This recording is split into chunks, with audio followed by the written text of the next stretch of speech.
ஆதி எனும் பரம்பொருள் மெய் எழுச்சி பெற்று ஆதி எனும் பரம்பொருள் மெய் எழுச்சி பெற்று அணுவென்ற உயிராகி அணுக்கள் கூடி அணுவென்ற உயிராகி அணுக்கள் கூடி மோதி இணைந்து இயங்குகின்ற நிலைமைக்கு ஏற்ப மூலகங்கள் பலவாகி அவை இணைந்து பேதித்த அண்டகோடிகளாய் மற்றும் பிறப்பு இறப்பிடை உணர்தல் இயக்கமாகி நீதி நெறி உணர் மாந்தராகி வாழும் நிலை உணர்ந்து கொண்டாற்றி இன்பம் காண்போம். நீதி நெறி உணர் மாந்தராகி வாழும் நிலை உணர்ந்து கொண்டாற்றி இன்பம் காண்போம். குரு வணக்கம்.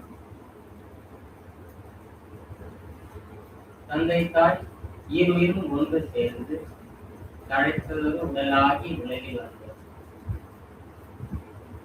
அந்த ஈருயிர் வினைகள் அறமோ மற்றும் அளித்த பதிவுகள் எல்லாம் நம்ம சொத்தாச்சு. இந்த அரும் பிறவியில் முன்வினை அறுத்து எல்லையில்லா மெய்ப்பொருளை அடைவதற்கு வந்த ஒரு உதவி குரு உயிரின் சேர்க்கை. வணங்கி குரு திருவடியை வாழ்த்தி வாழ்வோம். நாடி சுத்தி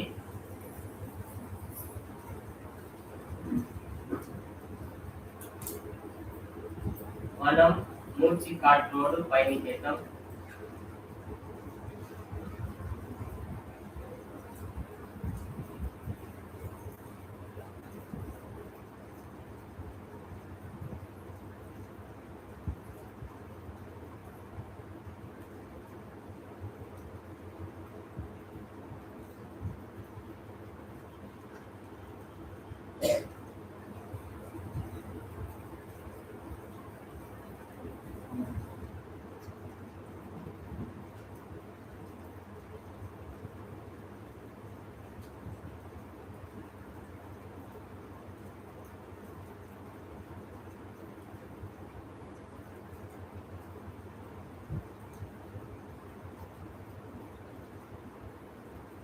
இடது நாசி வழியாக மூச்சை வெளியேற்றிவிட்டு கண்ணோட சுற்றி தொடங்குவோம்.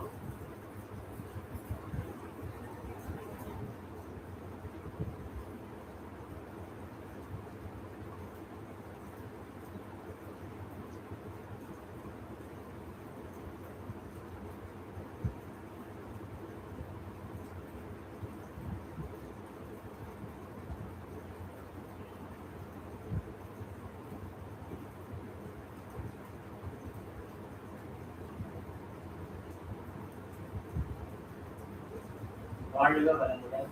நாம் அமர்ந்துள்ள இடத்தை சுற்றிலும் நல்ல தெய்வீக ஆற்றலை செலுத்துக.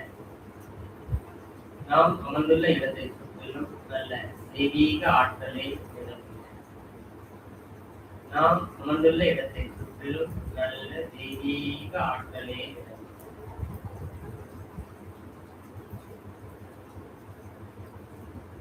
அருட்பெயராற்றல் உடலிலே இயற்கை அலை அலையாக பாய்வதை உணர்.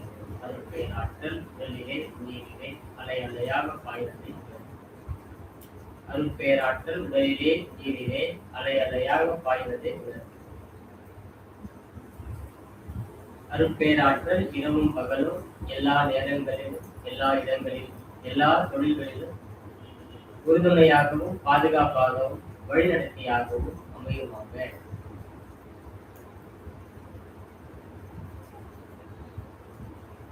அன்னைக்கு வணக்கம், தந்தைக்கு வணக்கம். ஆசான் அருள்தந்தை வேதாத்திரி மகரிஷி. தவம் சாந்தி யோகம், கண்ணுவட சுத்தி இயக்கத்துடன் கூடிய சாந்தி யோகம். மனதை பூர்வ மையத்தில் செலுத்தலாம். ஆகிய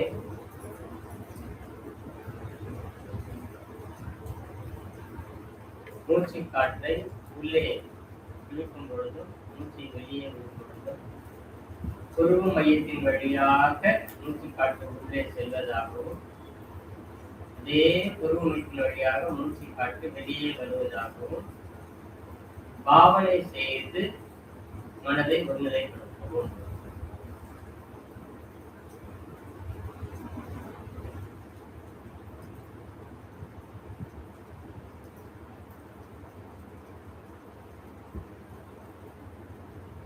மூச்சை குழு மையத்திலே கவனிக்க கவனிக்க ஆற்றல் நினைவு வருவதை அனுபவமாக உணரலாம். அந்த உணர்வு வந்தவுடன் பாவனையை நிறுத்திவிட்டு உணர்வின் மீது மனதை நிறுத்தவும்.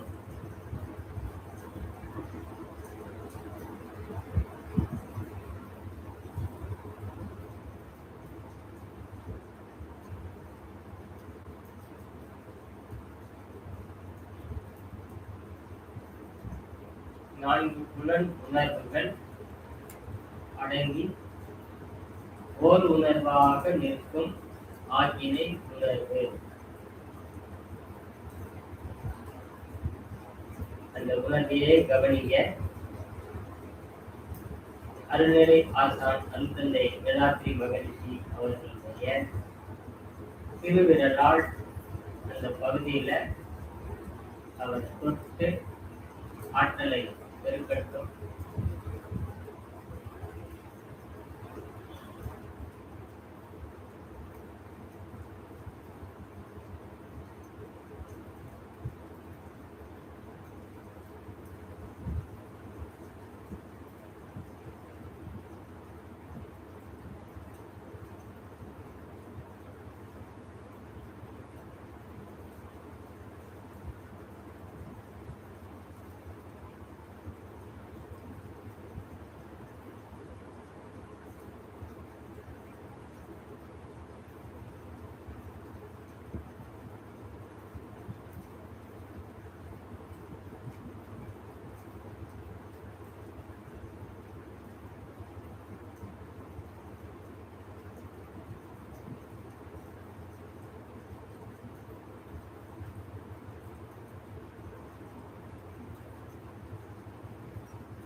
ஆசானி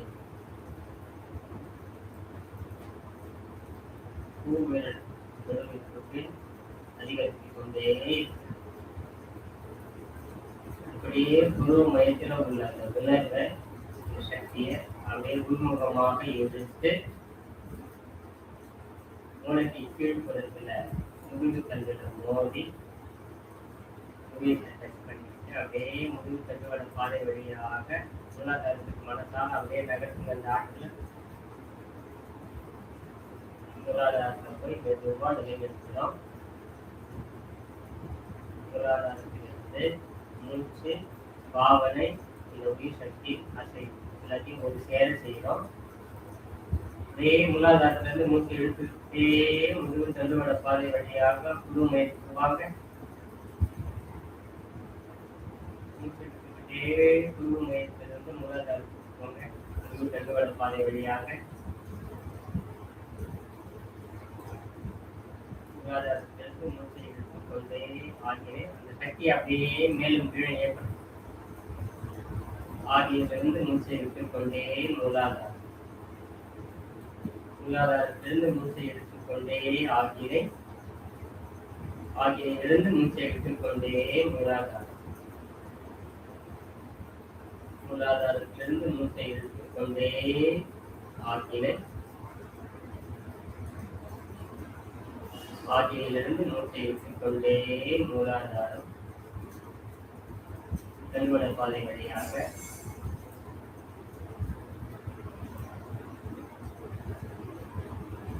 தொடர்ந்து செய்யுங்க. 2-3 மூச்சு.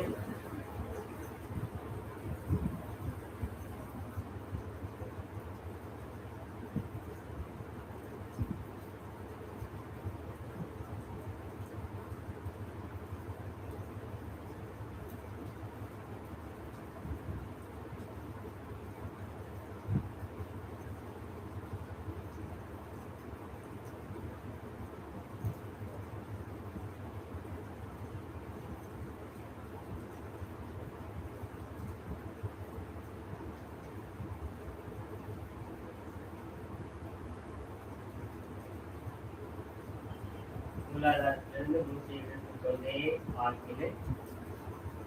ஆகினையிலிருந்து மூச்சை இழுத்துக் கொண்டே மூலாதாரம். மூலாதாரத்தை அப்படியே மனசை நிறுத்துங்க.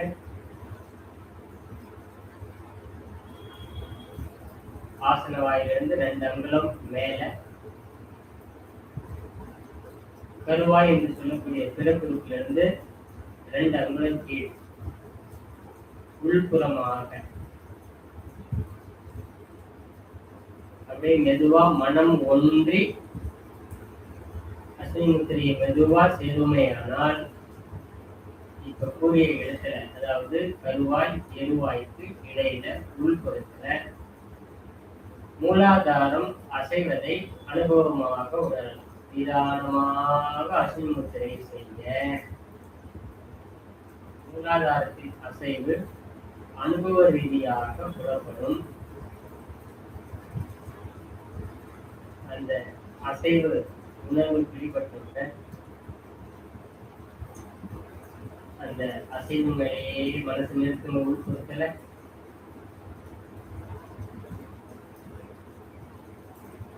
அவ்வப்பொழுது உணர்வுகள் விட்டு விலகும். அது விலகாமல் இருக்கிறதுக்கு மீண்டும் அஸ்வினி முத்திரை மெதுவா செய்து கொண்டே காலத்தால இந்த அனுபவம் நம்முள் நிலையாக நிலைத்துவிடும்.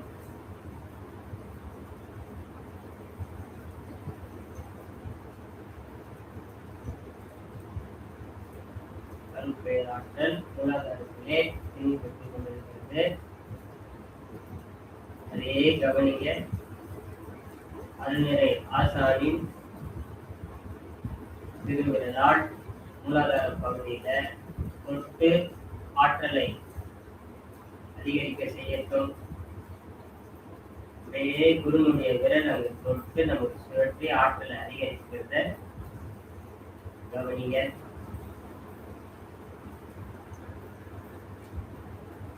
உணர்வு பின்னில் பெற்றுக் கொண்டே இருக்கும். அந்த உணர்விலேயே மனசு இருக்கட்டும்.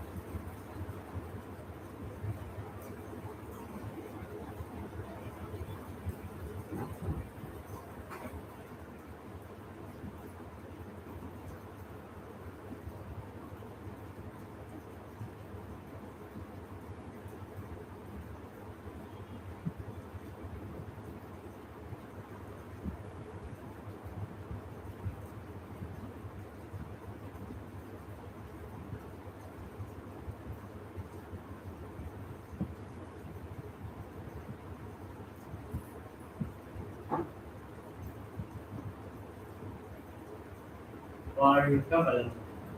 அந்த தெய்வீக ஆற்றலுடைய உணர்வு நிலையிலேயே தவத்தை நிறைவு செய்து கொள்கிறோம். இந்த மூலாதாரத்துல ஆற்றல் கூட கூட உடல் முழுவதும் ஒரு ஒளி அப்படியே பரவற்று கவனிக்கும். மூலாதாரத்திலிருந்து எழுச்சி பெற்று உடல் முழுவதும் அந்த ஆற்றல் பரவி உடல் லேசாக உள்ளதை போன்று மாறும்.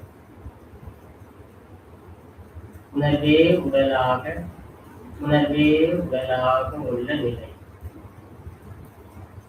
தெய்வீக நிலை.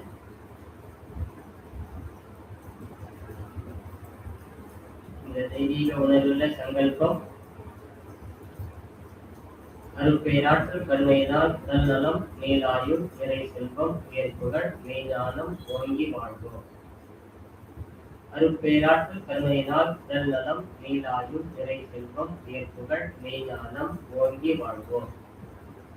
அருட்பேராற்றல் கருணையினால் உடல் நலம், மேலாயுள், நிறை செல்வம், உயர்ப்புகள், மெய்ஞானம் ஓங்கி வாழ்வோம். வாழ்த்துக்கள். வாழ்க்கை துணையை வாழ்த்துவோம். மக்களை வாழ்த்துவோம்.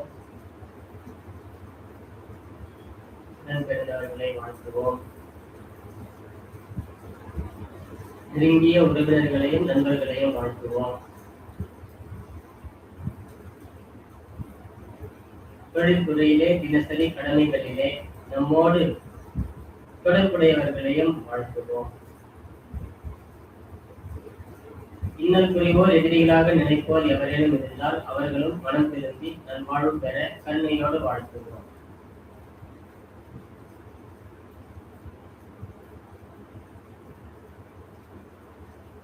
இனிவரும் வாழ்த்துக்களை அனைவரையும் சேர்ந்து அமைதியாக சொல்வோம். மாதா அருட்தந்தை வேதாத்திரி மகரிஷி அவர்களுடைய வேதாத்திரியம்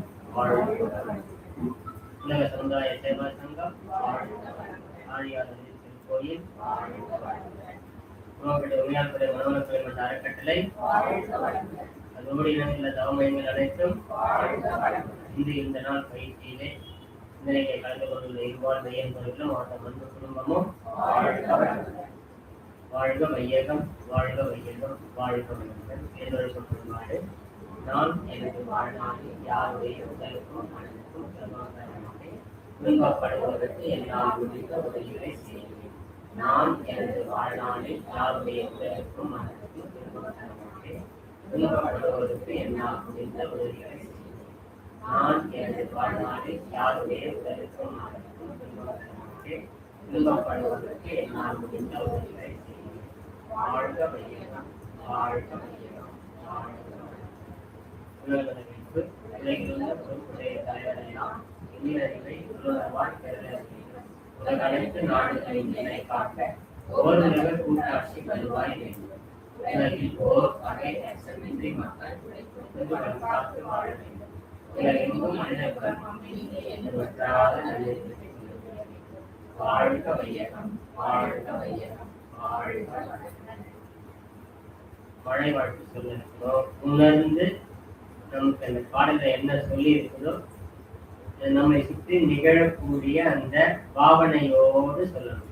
இது கடவுள் சொல்லிட்டு வாழ்ந்துட்டான் இருக்கிற நிலைமை தெரியவங்களுக்கு எப்படி நமக்கு வெயில் தாக்கம் இருக்குது.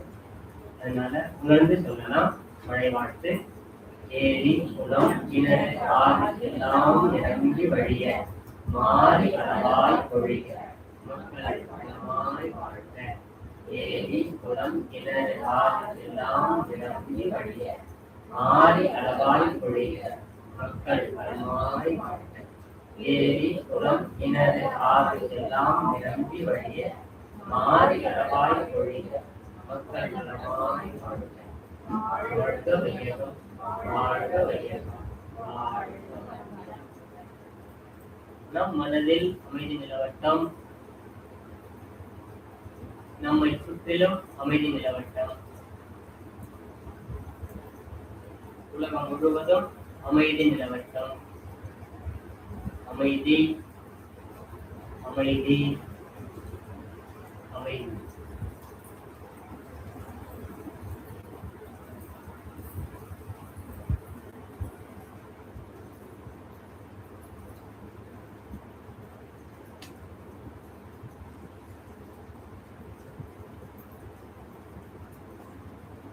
வாழ்க வளமுடன். அறிவை அறிந்து பேரறிவில் நிலைத்து இந்த பூலோக வாழ்க்கையை இன்பமாகவும் நிறைவாகவும் அமைதியாகவும் வாழ்ந்து மனிதர்களும் எந்த நிலைக்கும் இன்பமாகவும் நிறைவாகவும் அமைதியாகவும் வாழ இயற்கை தத்துவங்களை எல்லாம் வாழ்க்கை தத்துவங்களாக அருளி இப்பிரபஞ்சமெங்கும் விட்டிருக்கும் ஆதிகாலம் தொட்டு இக்காலம் வரை உள்ள துணை மகான்களின் வார்த்தையை வேண்டி இன்று சிந்தனையை சிந்திக்க தொடங்குவோம். வாழ்க வளமுடன். இன்னைக்கு நமக்கு சிந்தனைக்காக எடுத்துக்கிற தலைப்பு தசவாயுக்கள், தசாவதாரம், உள்ள இயக்கும் 10 வாயுக்கள் அப்படிங்கிற தலைப்பு கொடுக்குறாங்க.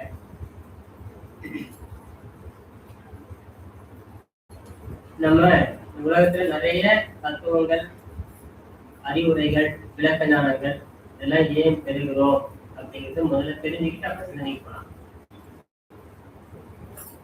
ஒரு மனிதனுடைய வாழ்க்கையில கேள்வி ஞானம் அப்படிங்கிறது எப்ப வருதோ அப்பதான் விளக்க ஞானம் பெறதுக்கு அவர் தகுதி அடைகிறார்.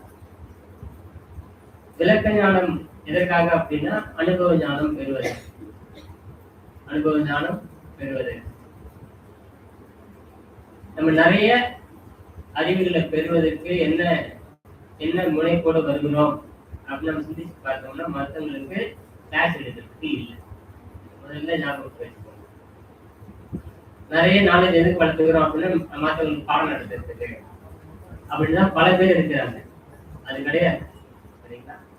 நாம் எவ்வளவு அறிவை பெற்றாலும் எவ்வளவு விளக்கங்களை பெற்றாலும் அந்த அறிவெல்லாம் இந்த இயற்கையில் உள்ள விடயங்களாக தவிர வேற எதுவும் கிடையாது. நமக்கு எவ்வளவுக்கு எவ்வளவு விளக்க ஞானம் கிடைக்கிறதோ அது எல்லாம் நம்ம அனுபவிச்சு இறைவனிடத்துல சரண்டர் பண்ணணும். அதாவது அறிதல், அடைதல், அனுபவித்தல், பிறருக்கு அளித்தல் அப்படின்னு சொல்லுவாங்க. அறிதல், அடைதல், அனுபவித்தல், பிறருக்கு அளித்தல். இந்த பிறருக்கு அளித்தல்ங்கிறது யாரு இரையாற்றலால நம்மளுக்கு கமெண்ட் வரணும், இதை செய்ய அப்படின்னு. ஆனா இன்னைக்கு அப்படிலாம் கிடையாது. ஆன்மீகவாதிக்கு பாத்தீங்கன்னா ஒரு ஸ்டேஜுக்கு அப்புறம் ஜூம் ஆரம்பிச்சுக்கிறாங்க, அப்புறம் கூகுள் மீட்ல ஆரம்பிச்சு எல்லாம் தனித்தனியா குருவாயிடுறாங்க. இது எங்க போய் முடிய போகுதுன்னு நீங்களா நானே சொல்லிடுறது, எங்க போய் முடியும்னு சொல்லிடுறேன். ஏன்னா இது ஒரு பெரிய வியாதி ஆகி போச்சு. வர்றது, பயிற்சி எடுக்கிறது, கொஞ்ச நாள்ல நம்ம ஒரு ஆசிரியர் ஆயிடுது, அப்புறம் நம்மளா குருவாயிடுது. ஒரு கூட்டத்தை கூட்டிக்கிறது, கடையை திறந்து வியாபாரம் நல்லா நடக்காது. சரிங்களா? வியாபாரம் நல்லா நடக்கும், ஆனா என்ன ஆகுது தெரியுமா? ஃபியூஸ் போயிடும். நடுவுல என்ன ஆகும்? ஃபியூஸ் போயிடும். அது என்ன சொல்றாங்க, சாமிஜே ஒரு பாட்டுல ரவி பத்தின்னு ஒரு பாட்டு எழுதியிருக்காங்க. சரிங்களா? விளக்கத்தை மட்டும் சொல்றேன். சந்திரன் இருக்குல்ல, என்ன பண்ணுமா, இரவு நேரத்துல இருந்து கிடைக்கிற அந்த பூலோகத்துக்கு என்னாலதான் வெளிச்சமே கிடைக்குது அப்படின்னு தன்னை நினைச்சுக்குமா. தன்னை பத்தி இருந்து கிடைக்கிற அந்த பூலோகத்துக்கு நான் தான் வெளிச்சமே கொடுக்குறேன், நான் எவ்வளவு பெரிய ஆள் தெரியுமா அப்படின்னு நினைச்சுக்கோங்க. ஆனா சந்திரனுக்கு ஒளி எங்க இருந்து வருது? சூரியன்ல இருந்து பட்டு உள்வாங்கி பிரதிபலிச்சு அதுல இருந்து வர்றதுதான் ஒளி. சந்திரன் சாமி எழுதுறாங்க கவியில, தன் ஒளியே சிறந்ததினி, தன் ஒளியே சிறந்ததினி ரவி ஒளியே எனக்கு என மதி என்ன. மதினா யாரு? சந்திரன். இருளே மிஞ்சும். இது ஒண்ணு அர்த்தம் இல்ல. என்ன சொல்றாரு விளக்கமான சொல்ற நம்ம பாஷையில, நீயா ஆட்டம் போட்ட கியூஸ புடிங்கிடுவோம் அப்படின்னு சொல்றாங்கன்னு அர்த்தம். என்னது என்னதுங்க? நம்மளா கடையை திறந்தா என்ன பண்ணுவாங்களா? அது சொல்லாம சொல்றாங்க, சொல்லாம சொல்றாங்க. நான் சொல்ல, சாஸ்திரங்கள் எல்லாம் அதான் சொல்லுது, குருவருள் இன்றி திருவருள் இல்லை. அப்படிலாம் ஒருத்தன் குருனுடைய அருள் இல்லாம திருவருள் அடைஞ்சிட்டான், ஞானி ஆயிட்டான்னு சொன்னாலாம் அதெல்லாம் நடக்காது. இந்த போன் நீ கெட்டு போச்சு சமுதாயத்தை. கூட்டத்துக்கு நல்லா வசதியா இருக்குது. ஒரு ஜூம் மீட்டிங், ஒரு குரூப், அதுக்கு குரூப் குழு ஆரம்பிச்சுக்கிறாங்க. எல்லாத்துக்கும் குழுன்னு ஆரம்பிச்சு சமுதாயம் ஒரே குழம்பி போய் கிடைக்குது குழுவா. சரிங்களா? அதனால நீங்க அது முதல்ல உள்வாங்கிக்கிட்டு எதை பண்ணணும்னா, நாம் அறிவை பெறுவது அறிதல், அதை அடையணும், அதை அனுபவிக்கணும். அதை அனுபவிக்கும் போது நமக்கு அதை சொல்லியிருக்காங்க சாமி எப்படி எல்லாம் அனுபவிக்கணும் அப்படின்னு சொல்றாங்க. எதுவும் சேட்டை பண்ணக்கூடாது, தவறுகள் செய்யக்கூடாது.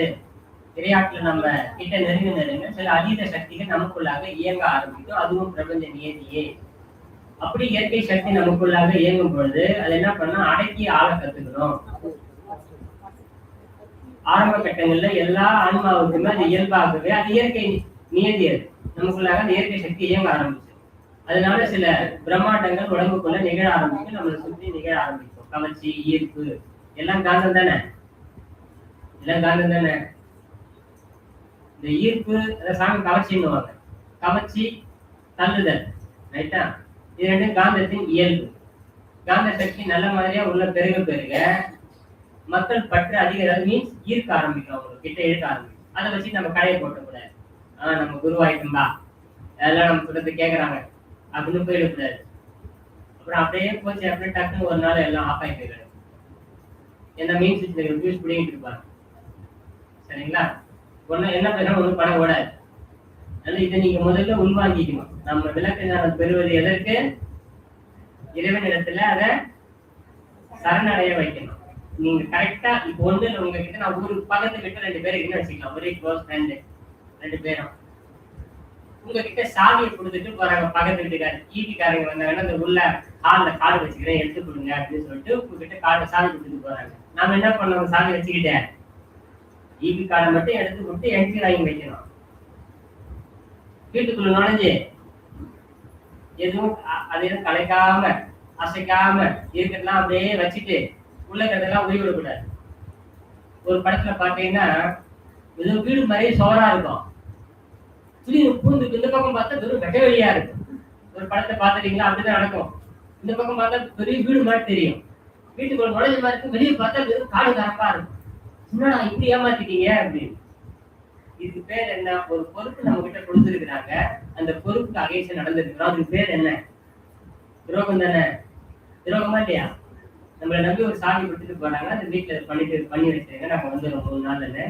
நாம என்ன பண்ணிக்கிறோம்? உள்ள ஈபி கார்டை கொடுத்து கூட சேர்த்து சில வேலைகளுக்கு எல்லாம் இருக்கிற மாதிரியே இருக்குது. ஆனா உள்ள எதையும் காணும். எதுவும் கேட்க முடியுமா? அவங்க என்ன எடுத்துட்டு கேட்க முடியுமா? அவங்களுக்கு மன சங்கடமா இருக்கும். இதெல்லாம் அப்படியே இருக்குது, அதை மட்டும் காணவே. அப்ப இது பேரு துரோகம். இது வீட்டுல. ஆன்மீகத்துக்கு பேரு குரு துரோகம்னு பேரு. இது பேர் என்னது? குரு துரோகம், மகாபா.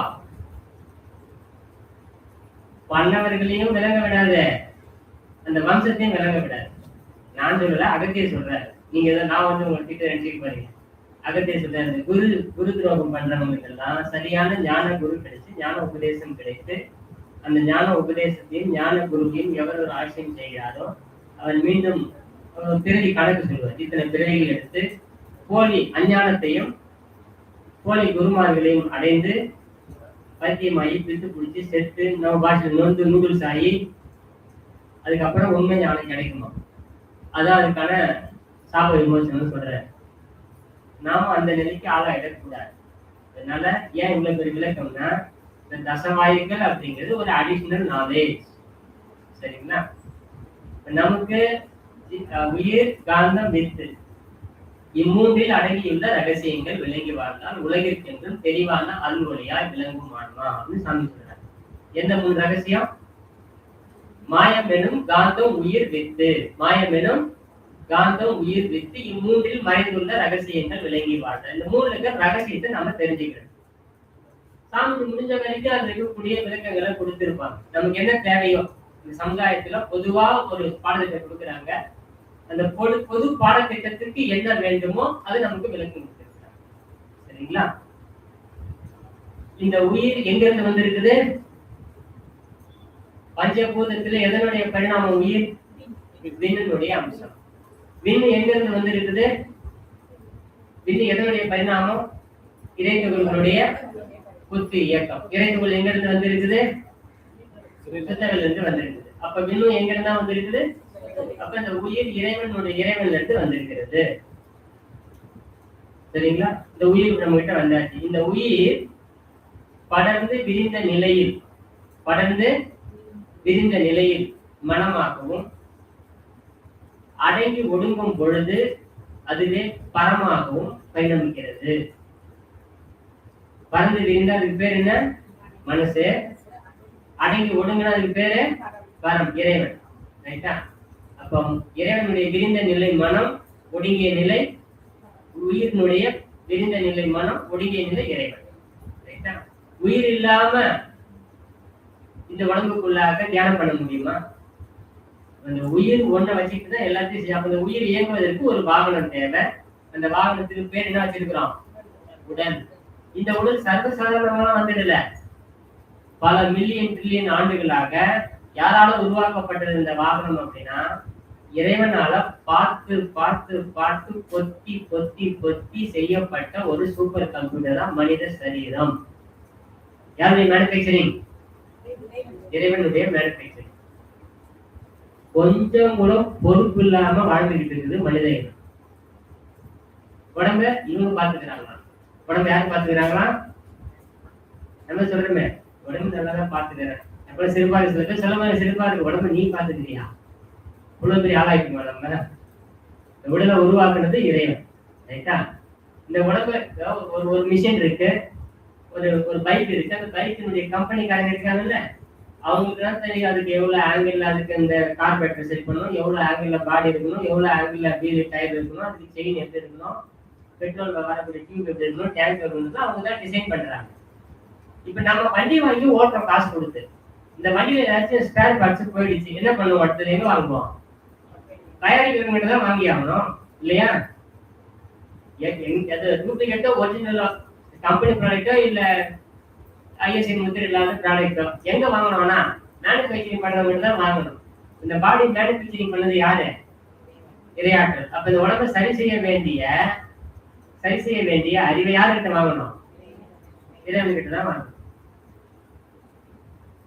ஒரு மனித உடலை இந்த உலகத்துல நாம வந்து ஒரு மிஷின் வடிவத்துல கொண்டு வரணும்.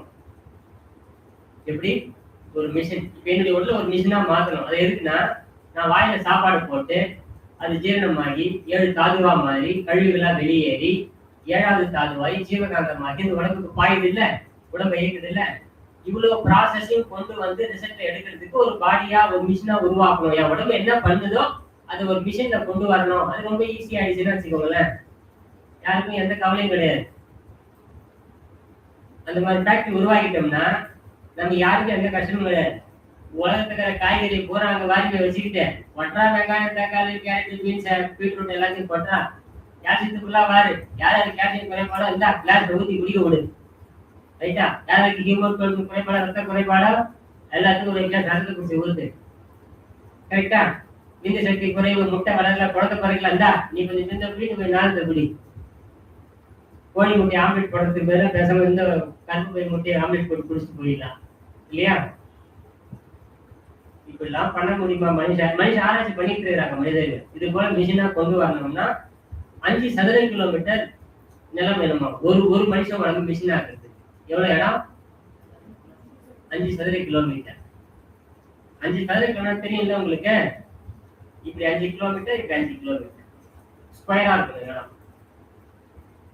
அவ்வளவு இடத்துல கொண்டு வர முடியாதுங்கிறாங்க விஞ்ஞானிகள். ஒருவேளை கொண்டு வந்துட்டோம், சக்சஸ்ஃபுல்லா கொண்டு வந்துட்டோம் அப்படின்னா அந்த 5 சதுர கிலோமீட்டர் ஃபேக்டரியில இருந்து 200 சதுர கிலோமீட்டர் தூரத்துக்கு யாரும் உயிர் வாழவே முடியாதான் வர சத்தத்தினால. அவ்வளவு சத்தம் வருமா? அப்போ இங்க ஒரு உடம்பை நம்ம சென்னைக்குள்ள ஒரு மனுஷன் உடம்பு மிஷின் ஆக்கி இருக்கிறோம்னா இங்க இருந்து 200 கிலோமீட்டர் இருந்து அது முடிச்சு விழுப்புரம் தாண்டி கள்ளக்குறிச்சிக்கிட்ட போகணும்னு நினைக்கிறேன். இந்த பக்கம் கள்ளக்குறிச்சி வரைக்கும் வீடுகளே இருக்காது. கற்பனை பண்ணி பாருங்க. இந்த பக்கம் 200 கிலோமீட்டர் வேலை வரைக்கும் வீடுகளே இருக்காது. இங்க ஒரே ஒரு ஃபேக்டரி மட்டும்தான் இருக்கு. நடுவுல எதுவுமே இருக்காது. காலியா மனிதர்களால சாமானியமா உயிர் வாழ முடியாது வரக்கூடிய சத்தத்துல, நாய்ஸ். அப்பேற்பட்ட பிரம்மாண்டம் எவ்வளவு குறுகிய இந்த வடிவத்துக்குள்ள இயங்குதுன்றத நீங்க உணரணும்.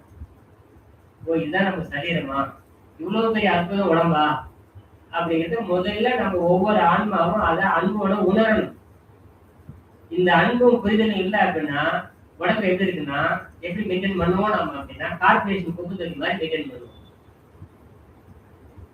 இந்த உண்மை இந்த ஆன்மாவிற்கு விளங்கிடுச்சு, இந்த உடம்பு மேல அன்பு வந்துடுச்சு அப்படின்னா உடம்பு அடுத்து எப்படி இருக்கும் அப்படின்னா காலையில நம்ம பூ மார்க்கெட்டுக்கு வர பஞ்சு ரோஜா பூ மாதிரி இருக்கும் உடம்புக்குள்ள அங்கங்கள்லாம். புரியல அப்படின்னா எப்படி இருக்கும்? ஆமா, வாய்க்கெல்லாம் ஓடுது பாருங்க. அங்க போய் நின்று பாருங்க, ஒரு 1/2 hour நின்று அப்படியே ஸ்மெல் பண்ணிக்கிட்டு இருக்கு. அப்படிதான் இருக்கு பாரு உள்ள எல்லாம். மேல கழுவிடுறோம், சோப் போட்டு அப்புறம் ஏதோ பர்ஃபியூம் போட்டு செண்டு போட்டு வந்துடும் வெளில வாசனையா. வெளியில வாசனைப்படுத்த என்ன பிரயோஜனம்? மறைக்கிறோம். அங்கங்க சுத்தமா இருந்தா பர்ஃபியூமுக்கு வேலை கிடையாது, பவுடருக்கு வேலை கிடையாது, சோப்புக்கு வேலை கிடையாது. அவ்வளவு பொழுது வேர்த்தாலும் குளிப்பதற்கு வெளியே ஆற்று நீர் அப்படிங்கிறாரு சித்தர். இந்த உடம்புக்கு செஞ்செல்லாம் போட்டுங்க அப்படிலாம் சொல்லல. வேர்த்தால் குளிப்பதற்கு வெளியே உடம்புல வேர்வை விட்டுதா, அந்த வேர்வை கழுவி எடுத்துக்கிட்டு சுத்தமான ஒரு தண்ணி குடிச்சிட்டு போ அப்படிங்கிற. நாம அப்படி இல்லை. ரைட்டா? இந்த உடம்பு என்னென்னவோ போட்டு மேல பூசி அக அழுக்கு சரிங்களா? மன அழுக்கு நீங்காத வரைக்கும் உடல் தூய்மையை எதிர்பார்க்கவே முடியாது. ஏன்னா இந்த மன அழுக்குகளுக்கும் உடல் கூறியலுக்கும் சம்பந்தம் உண்டு. இப்படிப்பட்ட இந்த உடலின் மகத்துவத்தை புரிஞ்சுக்கிட்டு நாம அதுல ஒரு சக்தியாகிய 96 தத்துவங்களாக உடம்பை பிரிச்சு முன்னாடி புரியிருக்கிறாங்க. மொத்தம் எத்தனை தத்துவம்? 96 தத்துவம். அதுல தசவாயுக்கள் அப்படிங்கிறது ஒரு தத்துவம். தசவாயுக்கள் முதல்ல நீங்க இந்த தச வாயுக்கள் புரிஞ்சுக்கிட்டு அப்புறம் உள்ள போகணும். சரிங்களா? இப்போ சொல்ற இந்த தச வாயுக்கள் என்றது அடுத்தவங்களுக்கு பாடம் எடுக்க இல்லை. யாருக்கு? நமக்கு புரிஞ்சுக்கணும். மேலும் மேலும் மேலும் அதை புரிந்து கொள்ளும் போது நமக்கு உடல் மேல அன்பு அதிகரிக்கும். அந்த அன்பு அதிகரிக்கும் போது என்ன ஆகும்னா, மனிதனுக்கு என்ன மாதிரியான குணங்கள் இயங்க ஆரம்பிக்குன்னா, பொறுப்போடு செயல்படணும், பொறுப்போடு வாழணுங்கிற பொறுப்பு வரும். சரிங்களா? என்ன வரும்? பொறுப்போடு வாழணுங்கிற பொறுப்பு அதிகரிக்கும். இப்ப நம்ம என்னன்னா பொறுப்பா இருக்கணுங்கிற பொறுப்பு இல்லைன்றதான் பிரச்சனையா இருக்கு. பழமொழி சொல்லுவாங்க, வெந்ததை தின்னுபிட்டு விதி வந்தா சாவுறது. வெந்ததை தின்னுட்டு விதி வந்தா சாவுறது. அது விதி வந்து போகுது, அது வெளியே தின்னுட்டு கிடக்கும். தின்னக்கூடாதான் தின்னுட்டு உடம்பை கெடுத்துட்டு சாவலாம் அப்படின்ற மாதிரிதான் ஆயிப்போகுது. அதனால வெந்ததை தின்னுட்டு விதி வந்தா போறதுக்கு பேர் மனிதன் அல்ல, அது சாதாரண மனிதர், அறியாமையில் உள்ள மனிதர்கள். நம்ம ஒரு தவ வாழ்வு மேற்கொள்றோம் அப்படின்னா அதற்கான அர்த்தம் இருக்கணும், அதை நம்ம அனுபவிக்கணும். முதல்ல அதை அறியணும், அந்த விளக்கங்களை அறியணும், அடையணும், அனுபவிக்கணும். அப்புறம் நமக்கு மற்றவங்களை அழகி சொல்லி இறையாட்டில கமெண்ட் கொடுத்து அதை செய்யணும். சரிங்களா? இந்த அளவுல நம்மள திட்டமிட்டு. இப்ப நம்ம முன்னோர்கள் இந்த உடலை ஏன் 96 தத்துவங்கள் கொடுத்தாங்க அப்படின்னா, நம்ம அதில் ஆழமா படிக்க உடல் மேல அன்பு ஏற்படாது. இந்த இறைவன் வாழக்கூடிய இறைவன் தான் இந்த உடம்பாக வந்திருக்கிறான்றத ஒண்ணு இல்லைங்க, போய் மனசாட்சி தொட்டு சொல்லுங்க. இங்க எங்க இருக்கிற ஒரு ஃபேமஸான ஒரு பெரிய கோயில், சிவன் கோயில், அந்த மூலஸ்தானத்துல போய் தப்பு பண்ணுமா? வைக்கக்கூடாத பொருள், ரோட்ல இருக்கிற பொருள் வாங்கி அங்க வைக்கணுமா? ஏன் வைக்க மாட்டோம்? புனிதமான இடம் அது, ரைட்டா? இப்ப நம்ம வாயில் வயிறுலாம் என்னது? அது வந்து புனிதம் இல்லை சார். அது எல்லாத்துக்கும் கொடுக்கணும். உப்பு புளி காரம் உள்ள கொடுத்து அப்படியே உள்ள கட்டு அப்படியே ஈ முக்கிற மாதிரி வச்சுக்கணும். சரிங்களா? அப்படி அல்ல. இந்த மாதிரி நம்ம புரிதல் வரும்பொழுது நமக்கு உடல் மேல அன்பு ஏற்படும். இந்த மாதிரி சின்ன சின்ன ஓமைகளை ஒப்பிட்டு நம்ம பார்க்கணும். இந்த உடல் உள்ள பெருங்கோயில் ஊன் உடம்பே ஆலயம் பாட்டை மட்டும் சொல்லி வகுப்படுகிறது முக்கியம் இல்லை. அந்த பாட்டுப்படி உடம்பை மாற்றி இருக்கிறோமா வாழ்றோமா அப்படிங்கிறதான் முக்கியம். அப்ப இந்த 96 தத்துவங்கள்ல 1 தசவாயுக்கள் அப்படின்னு சொல்லப்படுது. இந்த தசவாயுக்குன்னா என்ன? 10 விதமா வாயு இருக்குதா? 10 காத்து இருக்குதா உடம்புக்குள்ள? இந்த பிரபஞ்சத்துல காத்துனா என்ன? ஒன்னா வெவ்வேறா? ஒண்ணுதான். ஒன்னா?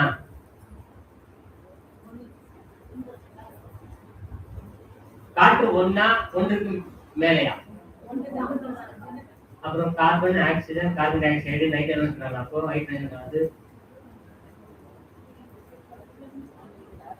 இப்ப சொல்லுங்க, காற்று ஒன்றா பலவா? பல. ஒண்ணுதான். ஒன்றில் கலந்தவை பல. நம்ம ஏன் சொல்லி மாட்டிக்கணும்? ஒன்றில் கலந்தவை பல முடிஞ்சு போச்சு. இப்ப நீ பலனா போட்டுக்கோ, ஒன்னா போட்டுக்கோ, ஏன் பதில் முடிஞ்சு போச்சு. சரிங்களா? அதாவது அறிவியலே சொல்லுது இல்லையா, கன்சர்வேட்டிவ் லா ஆஃப் எனர்ஜி அப்படிங்கிறது ஆற்றலை ஆக்கவோ அழிக்கவோ முடியாது, ஒரு வகை ஆற்றலை இன்னொரு வகை ஆற்றலாக மாற்ற முடியும். அவ்வாறு கருதும் பொழுது பஞ்சபூதத்துல பஞ்ச பௌதிகங்கள்ல காற்று என்ற சக்தி மூலப்பொருளுடைய வேறுபாடுக்கு ஏற்றாற் போல நம்ம அடையாளப்படுத்தி வைத்திருக்கிறோம். அவ்வளவுதான். இத்தனை மூலப்பொருள் இருந்தா ஆக்சிஜன், O2, அதுலயே O3 இருந்தா ரொம்ப ஹைலி கான்சென்ட்ரேட்டட், ரைட்டா? ஹைட்ரஜன் ஒரு மூலக்கூறும், ஹைட்ரஜன் 2 மூலக்கூறும், ஆக்சிஜன் ஒரு மூலக்கூறும் தான். அதுக்கு பேர் அடுத்த நிலைக்கு போகும். அப்ப nitrogen, helium, carbon di oxide, CO2, இப்படி அணுக்களுடைய எண்ணிக்கைக்கும் வேறுபாடுக்கும் ஏற்ப காற்றை நாம உணர்ந்து கொள்வதற்காக அடையாளப்படுத்தி வைத்திருக்கிறோம். இது நீங்க பெருசா குழப்பிக்க வேண்டாம். ஒரு நிர்வாகம் இருக்கிறது, ஒரு நிர்வாகம் இருக்குது அப்படின்னா ஒரு பள்ளிக்கூடத்தை எடுத்துக்கலாமே. அங்க லோயர்ல இருந்து ஹையர் லெவல் இருக்கிற எல்லாரும் மனிதர்கள் தான், கரெக்டுங்களா? கல்வி தகுதிக்கு ஏற்றால் போல ஒருத்தர் பிரின்சிபாலு, அனுபவத்துக்கு ஏற்ற மாதிரி, ஒருத்தர் பிஜிபி ஹையர் செகண்டரி டீச்சரு, அவரு கல்வி தகுதிக்கு ஏற்றால் போல. எம்எல்ஏ இருந்தாக்கா ஹையர் செகண்டரிக்கு, பிஎல் இருந்தாக்கா இந்த 10th வரைக்கும். சரிங்களா? 8th அதுல இவ்வளவு எக்ஸ்பீரியன்ஸ் இருந்தா 8th இவ்வளவு எக்ஸ்பீரியன்ஸ் மேல போனா 9th 10th எடுக்க வைக்கலாம். அதுலயே படிப்பு குறைவா அக்கௌண்ட்ஸ் படிச்சவரு அக்கௌண்டன்ட், புரியுதா? 12th 10th தான் படிச்சிருக்கிறாரு, அப்ப அட்டெண்டரா வச்சுக்கலாம்.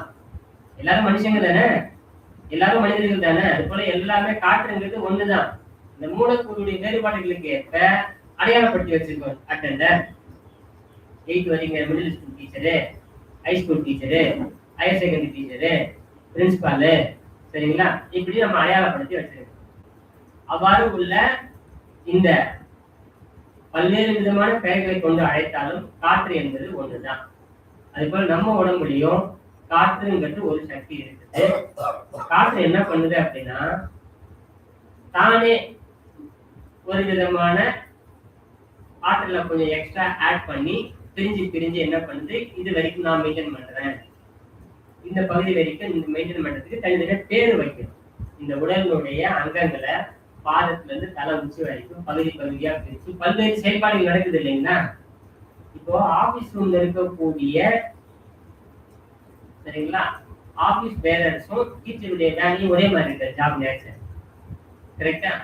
காற்று உள்ள இருக்கிற மனுஷங்க ஒண்ணுதான், ஆனா செய்யற வேலை வேறையா இருக்கு. உள்ள இருக்கிற காற்றும் ஒண்ணுதான், உள்ள செய்யக்கூடிய வேலை வேற. அந்த வேலைக்கு ஏற்ற மாதிரி நம்ம என்ன பண்றது, காற்றுங்களை 10 பேர் வச்சு அழைக்கணும். வேற ஒண்ணும் கிடையாது, அடையாளப்படுத்தும். இதுல எந்தெந்த வேலையை செஞ்சா இதற்கு பேர் என்ன, அவர் எப்படி இருப்பாரு, சரிங்களா? இந்தந்த வேலையை செஞ்சா இவருக்கு என்ன பேரு அப்படின்னு நம்ம தசவாயுக்கள் என்ற பெயர்ல அடையாளப்படுத்தி வைத்திருக்கோம். நம்ம உயிர் தான் இயங்குது. அதுல இருந்து இயங்கும் பொழுது விரிவடையக்கூடிய அலைக்கு பேர் தான் ஜீவகாந்தம். அந்த ஜீவகாந்தம் 5 புலன்கள் வழியாக உலக இன்பங்களை அனுபவிக்கிறதுக்கு செயல்படும் பொழுது 5 புலன் உணர்வுகள். அதே ஜீவகாந்தம் மூளை வழியாக செயல்படும் பொழுது இந்த 5 புலன் உணர்வுகளை உணர்ந்து கொள்வதற்காக அதுக்கு என்ன பேர் வச்சுக்கிறோம், மனம்னு பேர் வச்சிருக்கிறோம். இதே ஜீவகாந்தத்தினுடைய அடுத்த பரிணாமம் தான் அந்த ஆற்றல் தான் தசவாயுக்கள், சரிங்களா? அதை நீங்க புரிஞ்சுக்கணும். நம்ம காயக்கல்பத்தை ஜீவகாந்தத்தை முடிச்சுட்டு தத்துவத்தை முடிச்சுட்டு மனத்தை சொல்லிட்டு ஜீவகாந்தம் சொல்லும் போதுதான் உடலுக்கு 80%, உயிருக்கு மனசுக்கு 20% பிரிஞ்சு உடலையும் மனதையும் ஜீவகாந்தம் நடத்துது அப்படின்னு முடிச்சுக்கோங்க. கரெக்டா? அதுக்கப்புறம் சொல்ல மாட்டோம். ஏன் அப்படின்னா அது வரைக்கும் போதும். இதுவே வந்து உயர்ந்த விளக்கமா இருக்கு, அதுக்கு தேவையில்லை. இது என்ன அப்படின்னா இதுவும் பரிணாம வளர்ச்சி தான். ஆதி காலத்துல நோய் கண்டறிய 72,126 நாடிகளை நம்ம முன்னோர்கள் உணர்ந்து கொண்டு ஒரு மனிதனுடைய உடல்ல ஏற்படக்கூடிய மாற்றங்களை எல்லாம் கண்டுபிடித்து அவங்க நோயில இருந்து ஆரோக்கியமா வாழறதுக்கு உதவி செஞ்சுக்கிட்டு இருந்தாங்க. மொத்தம் எத்தனை நாடிங்க? 72,126 நாடிகள். இது ரொம்ப காம்ப்ளிகேட் ஆகுது காலங்கள் செல்ல. இவ்வளவு தூரம் கண்டுபிடிக்கிறதுலாம் போதும் நான் இது தப்பா இருக்குது அப்படின்றப்ப என்ன பண்றாங்க, அதை சுருக்கி எதனா ஷார்ட் அவுட் பண்ணணும். பரிணாம வளர்ச்சி அடுத்த ஆராய்ச்சி போகுது. அது என்ன ஆச்சுன்னா 108 மாறுது. என்னது? ஆமா, இந்த 74,126 நோனிங் கிடக்க வேணாம். இதுக்கெல்லாம் சில ஹெட்டுங்க இருக்கானுங்க. ஒவ்வொரு லேபரா வேணாம், கம்பெனி மேல எல்லாம் ஸ்ட்ரைட்டா பிடிக்கலாம் அப்படின்னு சொல்லிட்டு அப்படி பிடிச்ச புள்ளிகள் தான் 108 புள்ளிகள். அதை நம்ம பர்ம புள்ளிகள் தனியா வச்சிருக்கோம். ரைட்டா? அந்த 108 மட்டுமே வந்து அடையாளம் கண்டு நோய் தீர்க்கிறதுக்கான திட்டங்களை வடிவமைத்து நோயை தீர்த்தாங்க. அதுவும் காலப்போக்குல கஷ்டமா டப்பா இருக்கிறதுனால என்ன பண்றாங்க, அதையும் எளிமைப்படுத்த முடியுமா அப்படின்னு வரும்போது இந்த 108 சுருக்கி தச நாடிகளா மாத்தினார். தச வாயுக தச நாடிகள் புரிஞ்சுக்கணும். 10 நாடிகள் சுருக்குனார். இந்த 10 நாடிகளுமே சிரமமா இருக்குது காலப்போக்குல அப்படின்ற அப்ப என்ன பண்ணாங்க, 10ல இருந்து பஞ்சபூதத்துக்கு வந்தாங்க. எத்தனை வந்திருக்காங்க? பஞ்சபூதத்தினுடைய அடையாளங்களை வச்சு அதனுடைய இயக்கங்களை வச்சு நோய் கண்டறிய ஆரம்பிச்சு. அது இன்னமும் காலப்போக்கில் பிறந்தோம். 5 கூட ரொம்ப கஷ்டமா வந்து ஷார்ட் பண்ண முடியாதா? மேனேஜர்லாம் ஒரு ஹெட் இருப்பாங்க, அவங்கள பிடிச்சிருப்பாங்க. அப்ப நேரம் கம்பெனி ஓனரே புடி கிளியான பேச ரைட்டா, ஓனர்கிட்ட பேசலாம் அப்படின்னு வந்து கடைசியில 3ல வந்து நின்னாங்க. இடங்களை திங்களை சுடுமுனை. ரைட்டா? கடைசியில எங்க வந்து நின்னாங்க? 3 நாடில இருந்து நின்னாங்க. இந்த 3 நாடில இருந்து பெறக்கூடிய தெளிவுகளே மனிதர்களை நாம உடல்ல ஏற்படக்கூடிய மாற்றங்களையும் துன்பங்களையும் அந்த 74 நாடிகளும் வாதத்துல எவ்வளவு நாடி, பெற்றத்துல எவ்வளவு நாடி கண்டுபிடிக்க இவ்வளவு காலங்கள் ஆச்சு. நீங்க சாதாரண நினைக்க கூடாது. இந்த பரிணாமத்தை பல தலைவர்களுடைய ஆய்வு, பல தலைவர்களுடைய காலங்கள் சென்ற பிறகுதான் இதெல்லாம் அடுத்தடுத்த பரிணாமத்துக்கு அவங்களுக்கு உணவு நிலைக்கு கொண்டு வந்து வைக்கிறார். 3 நாடிகளை வந்து நிறுத்தினாங்க. வாதம், பித்தம், சிலத்துமம் அப்படின்னு வந்து நிறுத்தினாங்க. ரைட்டா? இந்த வாதத்துக்கு சிலத்துமே பாத்தீங்கன்னா ஓரளவுக்கு மனிதர்களாக வாழ்ந்து கொண்டிருக்கிறவர்கள் தங்களுடைய நுண்ணறிவை பயன்படுத்தினாங்கன்னா இந்த 3 நாடி வச்சு நோய்களை கண்டுபிடிச்சு மருந்து கொடுத்து அதற்கும் மேல ஒரு நாடி இருக்குது. அது என்ன அப்படின்னா மனுஷனுடைய அறிவுக்கு கட்டுப்படாது, புலப்படாது. அதுக்கு பேரு குருநாடி அப்படின்னு சொன்னாங்க. பேர் என்ன? குருநாடி. ஒத்த நாட்டிலையும் பார்க்க முடியும். சரிங்களா? அது மனிதனால பார்க்க முடியாது. என்னவா பாருங்க, நம்ம தரத்தை எப்படி உயர்த்தணும்? அதுக்கு மனிதனுக்கும் மேல நம்முடைய தரத்தை உயர்த்தணும். மனிதனுக்கு மேல இருக்கிற தரத்துக்கு பேர் என்னது?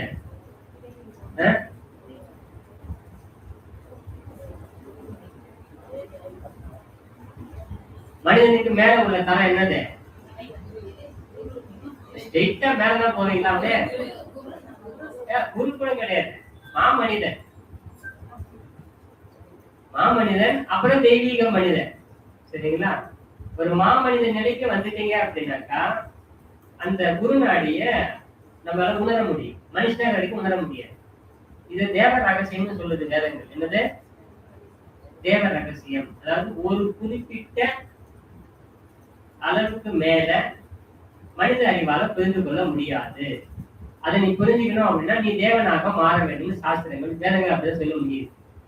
நீ தேவனாகி உணர்ந்து கொள்ள வேண்டும். என்னவாகி உணர்ந்துக்கணும்? அதை அப்ப என்ன அர்த்தம்னா இது மனித அறிவுக்கு எட்டாவது விஷயம். ஓகேங்களா?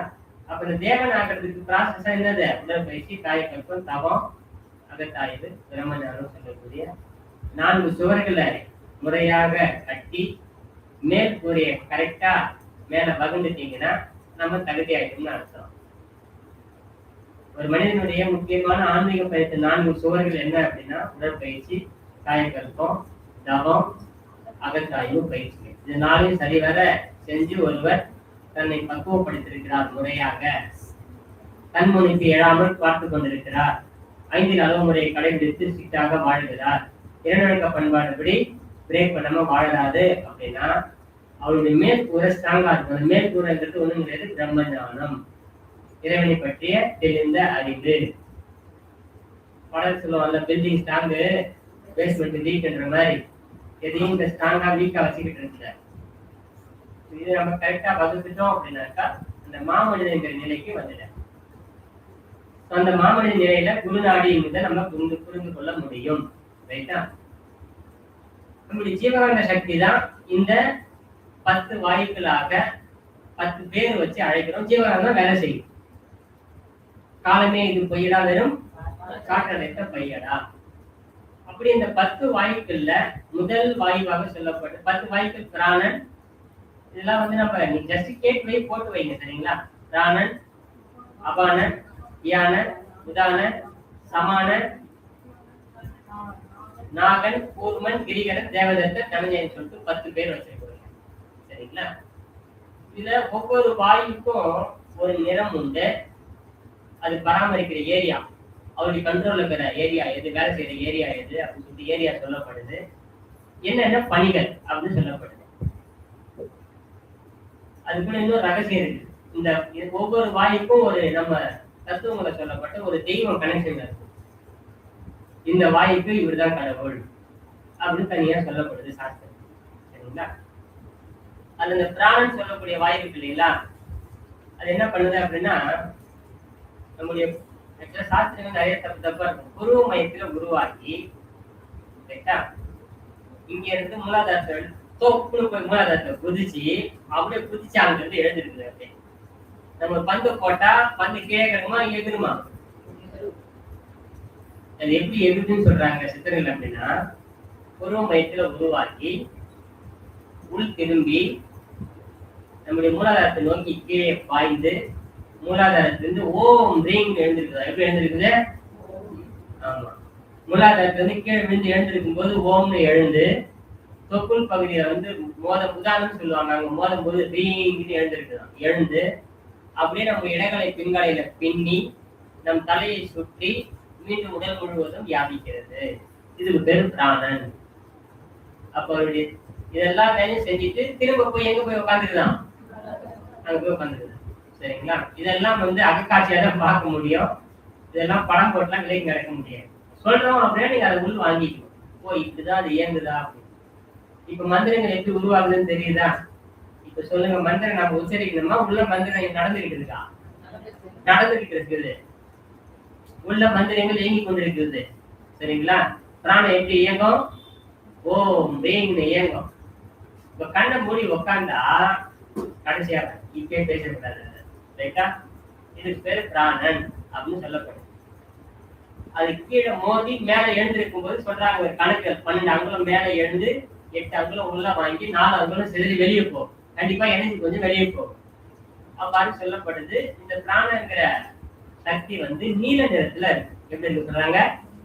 நீல நிறத்துல இருக்கும். அதற்கான கடவுள் வந்து சந்திரன். இந்த கடவுள் யாரு? சந்திரன். என்ன வேலை செய்யும் அப்படின்னா உணவெல்லாம் ஜீரணிக்க வைப்பாரு அப்படின்னு சொல்லிட்டு சொல்லப்படுது. நம்ம சுவாசிக்கிறோம். உள்ள இருக்கும்போது என்ன போகுது?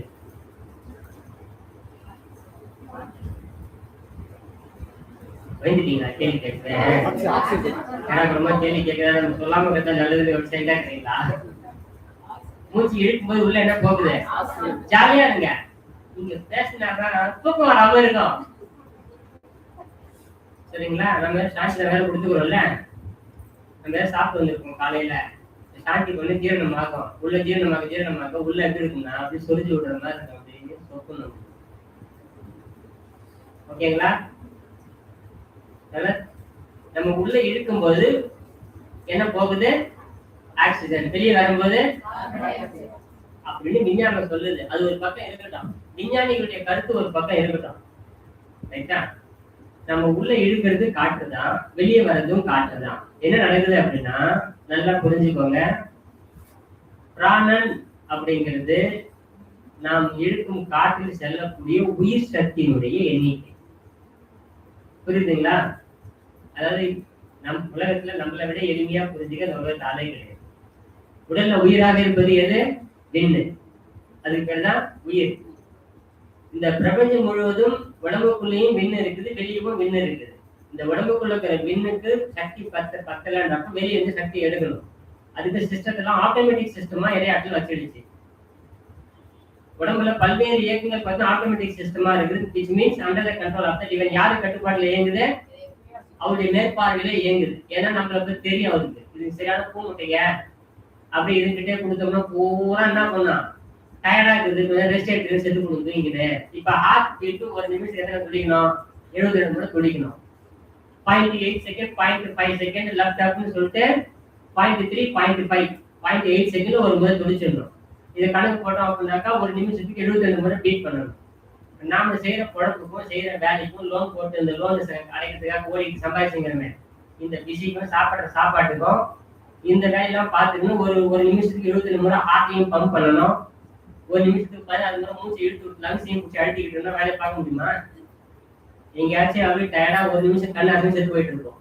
ஒரு நிமிஷத்துக்கு ஹார்ட்டும் துடிக்கல லங்ஸ் இல்லைன்னா அவன் நிலைமை அவ்வளவுதான். அப்ப எனக்கு தெரிஞ்சு போச்சு விளையாட்டு இருக்கு. நம்மளால வந்து சூப்பர் கம்ப்யூட்டரை மாற்றி போட்டோம். இவன் பிஸியா இருக்குன்ற பேர்ல நம்ம எங்கேயோ தூங்கி விட்டுருவோம் உடம்ப. அதனால மெயின் சிஸ்டம்னா நம்ம கண்ட்ரோல்லே வச்சுப்போம் அப்படின்னு சொல்லிட்டு உள்ள என்ன பண்ணுது? ரத்த ஓட்டம், வெப்ப ஓட்டம், காற்று ஓட்டம், இந்த வேலையை மட்டும் அவங்ககிட்ட கொடுத்துடலாம். ரைட்டா? முடிஞ்ச வரைக்கும் செய்யற நாம கொடுக்குற சக்தியெல்லாம் விரயமாக்குற வேலையை செய்ய போறோம். எப்படி அதை மட்டும் என்ன பண்ணிக்கிட்டோம். முடிஞ்ச வரைக்கும் நாமளே கட்டுப்பாட்டை நம்ம கண்ட்ரோல்ல வச்சுக்கணும். அது மாதிரி நம்ம தெளிவா புரிஞ்சு கொள்ள வேண்டியது என்ன அப்படின்னா இந்த காற்று நம்ம இழுக்கிறோம், அதுக்குள்ள ஆக்சிஜன் போகுதுன்னு கிடையாது தெய்வங்களே. நம்ம இழுக்கும் உள்ளே இழுக்கும் காற்றுல எவ்வளவு விண்துகள்கள் உள்ளே செல்கிறதோ அதான் நம்முடைய சக்தி, எனர்ஜி, சுறுசுறுப்பு. என்ன பண்ணுனா இந்த தூய விண்துகளை உள்ள கொடுத்துட்டு அசுத்தத்தை திரும்ப அந்த காத்து வழியா கட்டிட்டு உள்ள போற காத்தும் ஒண்ணுதான், வெளியே வர காத்தும் ஒண்ணுதான். உள்ள இருந்து பரிமாறிக்கிட்டு வர பொருள் தான் வேற வேற. இங்க இருந்து ஒரு லாரி ஓனரு விழுப்புரத்துக்கு ஒரு லோடு அனுப்புறாரு. வரும்போது வருமானம் வரணும் இல்லையா? இங்க இருந்து போகும்போது இது சென்னை இருக்கிற பொருள் எல்லாம் அனுப்பி அங்க போட்டுட்டு அங்க இருந்து தேவையான பொருள் இங்க எடுத்துக்கிட்டு வரேன். வாகனம் ஒன்னே ஒண்ணுதான், அதே லாரி தான். ரைட்டா? உள்ள போன பொருள் மட்டும்தான் என்னது? குடுக்கல் வாங்கல வேற வேறையா மாறுது. அதுபோல நம்ம உள்ள இருக்கும்போது உள்ள என்ன செல்லுது அப்படின்னா பிராணன் சொல்லக்கூடிய உயிர் துகள்கள் விண் சக்தி உள்ள செல்லுது. அதை உடலுக்குள்ள கொடுத்துட்டு உடல்ல இருக்கிற அசுத்தங்கள் எல்லாம் கலெக்ட் பண்ணி உள்ள காத்து என்ன பண்ணி கடத்திக்கிட்டு வெளியே வரும். ரைட்டா? வெளியே வருதுன்னா அசுத்தத்துகளை வெளியே இருந்து கொட்டிட்டு. புரியுதுங்களா? அதை போட்டு கன்ஃபியூஸ் பண்ணிக்கலாம். இதுதான் வந்து பிராணன். ரைட்டா? சரி, நீங்க இந்த கலரு தெய்வங்கள்லாம் விளக்கி சொல்ல போறது இல்லை. நீங்க தான் புரிஞ்சுக்கிட்டு அப்புறம் தேடணும். நீங்க ஏன் இந்த கடவுளை வச்சாங்க, ஏன் அது இந்த கடவுள இருக்குது, என்ன பண்ணணும். நான் கடைசியா கேட்பேன், என்ன புரிஞ்சுக்கிட்டீங்கன்னு கேட்பேன். 2 மணி நேரம் ஒரு நிர்வாகம் நம்மளுக்காக ஒரு வகுப்பு அரேஞ்ச் பண்ணி கொடுக்குறாங்க. எல்லாருக்கும் பயன்கள் என்ன அப்படின்னாக்கா, சும்மா வந்துட்டு நம்ம அதாருங்க சூப்பரா எடுத்தாருங்க, என்ன எடுத்தாரு, அது சூப்பரா எடுத்தாரு, அதான் என்ன எடுத்தாரு, அதுவா நிறைய எடுத்தாரு, அதான் என்ன புரிஞ்சுக்கிட்டாருன்னா அது என்னமோ சொன்னாருங்க. என்ன சொன்னாங்க, அப்படி பயங்கரமா நடத்தினாரு. கடைசி வரைக்கும் என்ன சொன்னாருன்னு தெரியுமான்னு கேட்டா தெரியல, குழம்பு போயிருக்கும் தெரியல. அந்த மாதிரி இருக்கக்கூடாது, தெளிவா குழம்பிடக்கூடாது. கடைசி கேள்வி கேட்போம். நீங்க அப்படி உட்காந்துட்டு இருக்காதீங்க, அதனால உஷாரா நோட்ஸ் எழுதிப்பீங்களோ இல்லை வச்சுப்பீங்க மைண்ட்ல. கேள்வி கேட்பேன், என்ன பண்ணீங்க இருக்கு, சரிங்களா? அடுத்தது அபானம் சொல்லக்கூடிய வாயு இருக்கு. அது நம்முடைய சுவாதிஷ்டானம் இருக்கு இல்லையா, அங்கதான் புறப்பட்டு கீழ் நோக்கி மலம் சிறுநீர் வெளியே தள்ளுறது, இந்த வேலைகளை பார்க்கும். கழிவுகளை வெளியேற்றுது. அது யாருடைய வேலை? அது அபானனுடைய வேலை.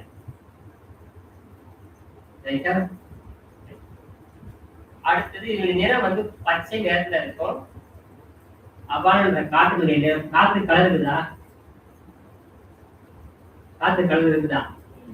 ஆனா இதுக்கே வருமா, நம்ம முன்னோர்கள் என்ன சொல்லிக்கிறாங்களோ அதை சாஸ்திரங்கள் வந்து எடுத்து சொல்லலாம். ரைட்டா? நீங்க யோசிக்கணும், இதெல்லாம் உங்க சிந்தனைக்கு என்ன பண்ணணும். இது வந்து என்னன்னா க்ளூ கொடுக்குறோம். எந்த சக்தி குறைஞ்சா என்ன மாதிரி உணவு எடுக்கணும் தெரியணும். அப்ப நிறத்துல இருந்து நீங்க பார்த்துக்கிட்டு வரணும். நிறத்துக்கும் உணவுப் பொருளுக்கு சம்பந்தம் உண்டு. ஏதோ வந்தாங்க, கலர் சொன்னாங்க, கடவுள் சொன்னாங்க, அது இந்த வேலையை பார்க்கறதுக்கு பண்ண முடியக்கூடாது, அதுல எந்த பயனும் கிடையாது. இதனுடைய நிறமும் கடவுளும் சொல்றோம் அப்படின்னா அந்த நிறம் உள்ள காய்கறி, காய் பழங்களை சாப்பிட பழகும். இது நமக்கு எந்த எங்க இந்த உள்ள ஆர்கன் சொல்றோம் இல்லைங்களா, இங்க இருந்து நீங்க புரிஞ்சுக்கணும். உடம்புக்குள்ள இந்த பிரச்சனை இங்க வரும்போது நமக்கு இந்த வாயு பிரச்சனை பண்ணுது, இந்த ஏரியால வந்து சக்தி குறையுது, அந்த சக்தி ஏற்ற என்ன கலர் சொன்னாங்க, அந்த கலர்ல இருக்கிற காயும் பழமும் என்ன கேட்கணும். ரைட்டா? அதுலயே வாதத்துக்கு எது ஒத்து போகும், பித்தத்துக்கு எது ஒத்து போகும், கபத்துக்கு எது ஒத்து போகும் தெரியணும். உடலை பாதுகாக்கிறதுங்கிறது பெரிய பொக்கிஷம். அடுத்தது என்ன சொல்றாங்கன்னா, மனத்துன்பம் வந்தாக்கா நொடி பொழுதுல மனத்துன்பத்தை போக்கிடலாம், ஆனா பருவுடலுக்கு துன்பம் வந்தாலும் போக்க முடியாது, ரொம்ப கஷ்டப்படணும் அப்படின்னு சாமி சொல்றாங்க. மனத்துன்பங்கள்லாம் ஈஸியா போக்கிடலாம், ஆனா உடல் துன்பத்தை அப்படிலாம் போக்கிக்க முடியாது, சிரமப்பட்டு மாத்தணும். சும்மாலாம் வாயாலாம் ஏதோ பொருள் துன்பம் வந்தது, இது 1 கோடி ரூபாய் நஷ்டமாயிடுச்சு, நான் மனசை தேட்டிக்கிட்டேன், இந்த 1 கோடி ரூபாய் லாஸ்ட் 2 வருஷத்துல சம்பாதிச்சேன், இப்ப வர 6 மாசத்துல 5 கோடி சம்பாதிக்கிறோம் பாரு அப்படிங்கிற தன்னம்பிக்கை வந்துடுச்சுன்னா அந்த இழந்த பொருளாதார இழப்பீடு, மனக்குறை, மன கஷ்டம் இருக்குல்ல, நொடி பொழுதுல மறைஞ்சிடும். போகட்டும் போடா, 1 கோடி 2 கோடி, அடுத்த 6 மாசத்துல 10 கோடி சம்பாதிக்கிறோம் பாரு அப்படின்னு மனசை தேத்திட்டு வந்துடலாம். போனால் போகட்டும் போனான்னு போகலாம். அதுவே பருவுடலுக்குள்ள முட்டி தெரிஞ்சு போச்சு, டைஜஷன் பிரச்சனை, அடி வயிற்றுல வீக்கம், சுகரு, பிபி, இதெல்லாம் வந்துடுச்சுன்னா சுகர் தானே வந்துவிட்டது, அது போனால் போகட்டும் போடா அப்படின்னு போக முடியுமா? இல்ல அரிசி தான் படுத்த முடியுமா? என்ன பண்ணும், உடம்ப போட்டு வாட்டி வருத்துறோம். அப்போ அந்த உடற்துன்பம் என்பது ரொம்ப கொடியது, நாம தான் பார்த்து செயல்படும். ரைட்டா? இந்த அபானனுடைய நிறம் வந்து பச்சை. அதனுடைய காடு யாரு அப்படின்னா வரதராசன். யாரு? வரதராசனா? கடவுள் பேரா தெரியுமா தெரியாதுங்களா? சிவன் கோயிலுக்கு போனீங்கன்னா பாருங்க யார் யாரு பேர், எங்க கொஞ்சம் பேர்லாம் வச்சுன்னு கேளுங்க. எவன் லெஃப்ட்ல இருக்கிறான், எவன் ரைட்ல இருக்கிறான், எவன் பின்னாடி இருக்கிறான், எவன் டாப்ல இருக்கிறான் பாருங்க. பாத்தீங்கன்னா தான் இதை வச்சு உடம்புல செக் பண்ணணும். லெஃப்ட்ல எதுக்குது, ரைட்ல எதுக்குதுன்னு கோயில் பகுதியில் கவனிக்கணும். லெஃப்ட்ல இருக்கு தட்சிணாமூர்த்தியா, ரைட்ல இருக்கு தட்சிணாமூர்த்தி கண்டுபிடிக்கணும். உங்களுக்கு கோயிலுக்கு போனீங்க அப்படின்னா மூலஸ்தானம் இருக்கும், அப்புறம் லெஃப்ட்ல ஒரு கார்டு இருக்கும், ரைட்ல ஒரு கார்டு இருக்கும், பேக்ல ஒரு கார்டு இருக்கும். இருப்பா இருக்க மாட்டாரா? இதெல்லாம் பார்த்து உடம்புக்குள்ள மேட்ச் பண்ணி இதை கோயில் வந்து உடம்புனுடைய 3D எக்ஸ்பிளனேஷன் தான் கோயில். கோயிலுக்கு போனா உடம்பு யாரையும் கம்பேர் பண்ணி எந்த இடத்துல பிரச்சனை இருக்குது, சரி தட்சிணாமூர்த்தி உள்ள சரியில்லை, உள்ள பிரம்மா சரியில்லை, உள்ள தண்ணி வந்து அபிஷேகம் பண்ணி ஊத்துற இடத்துக்கு நேரம் பிரம்மா இருப்பாரு. கரெக்டா? பாத்துறீங்களா இல்லையா?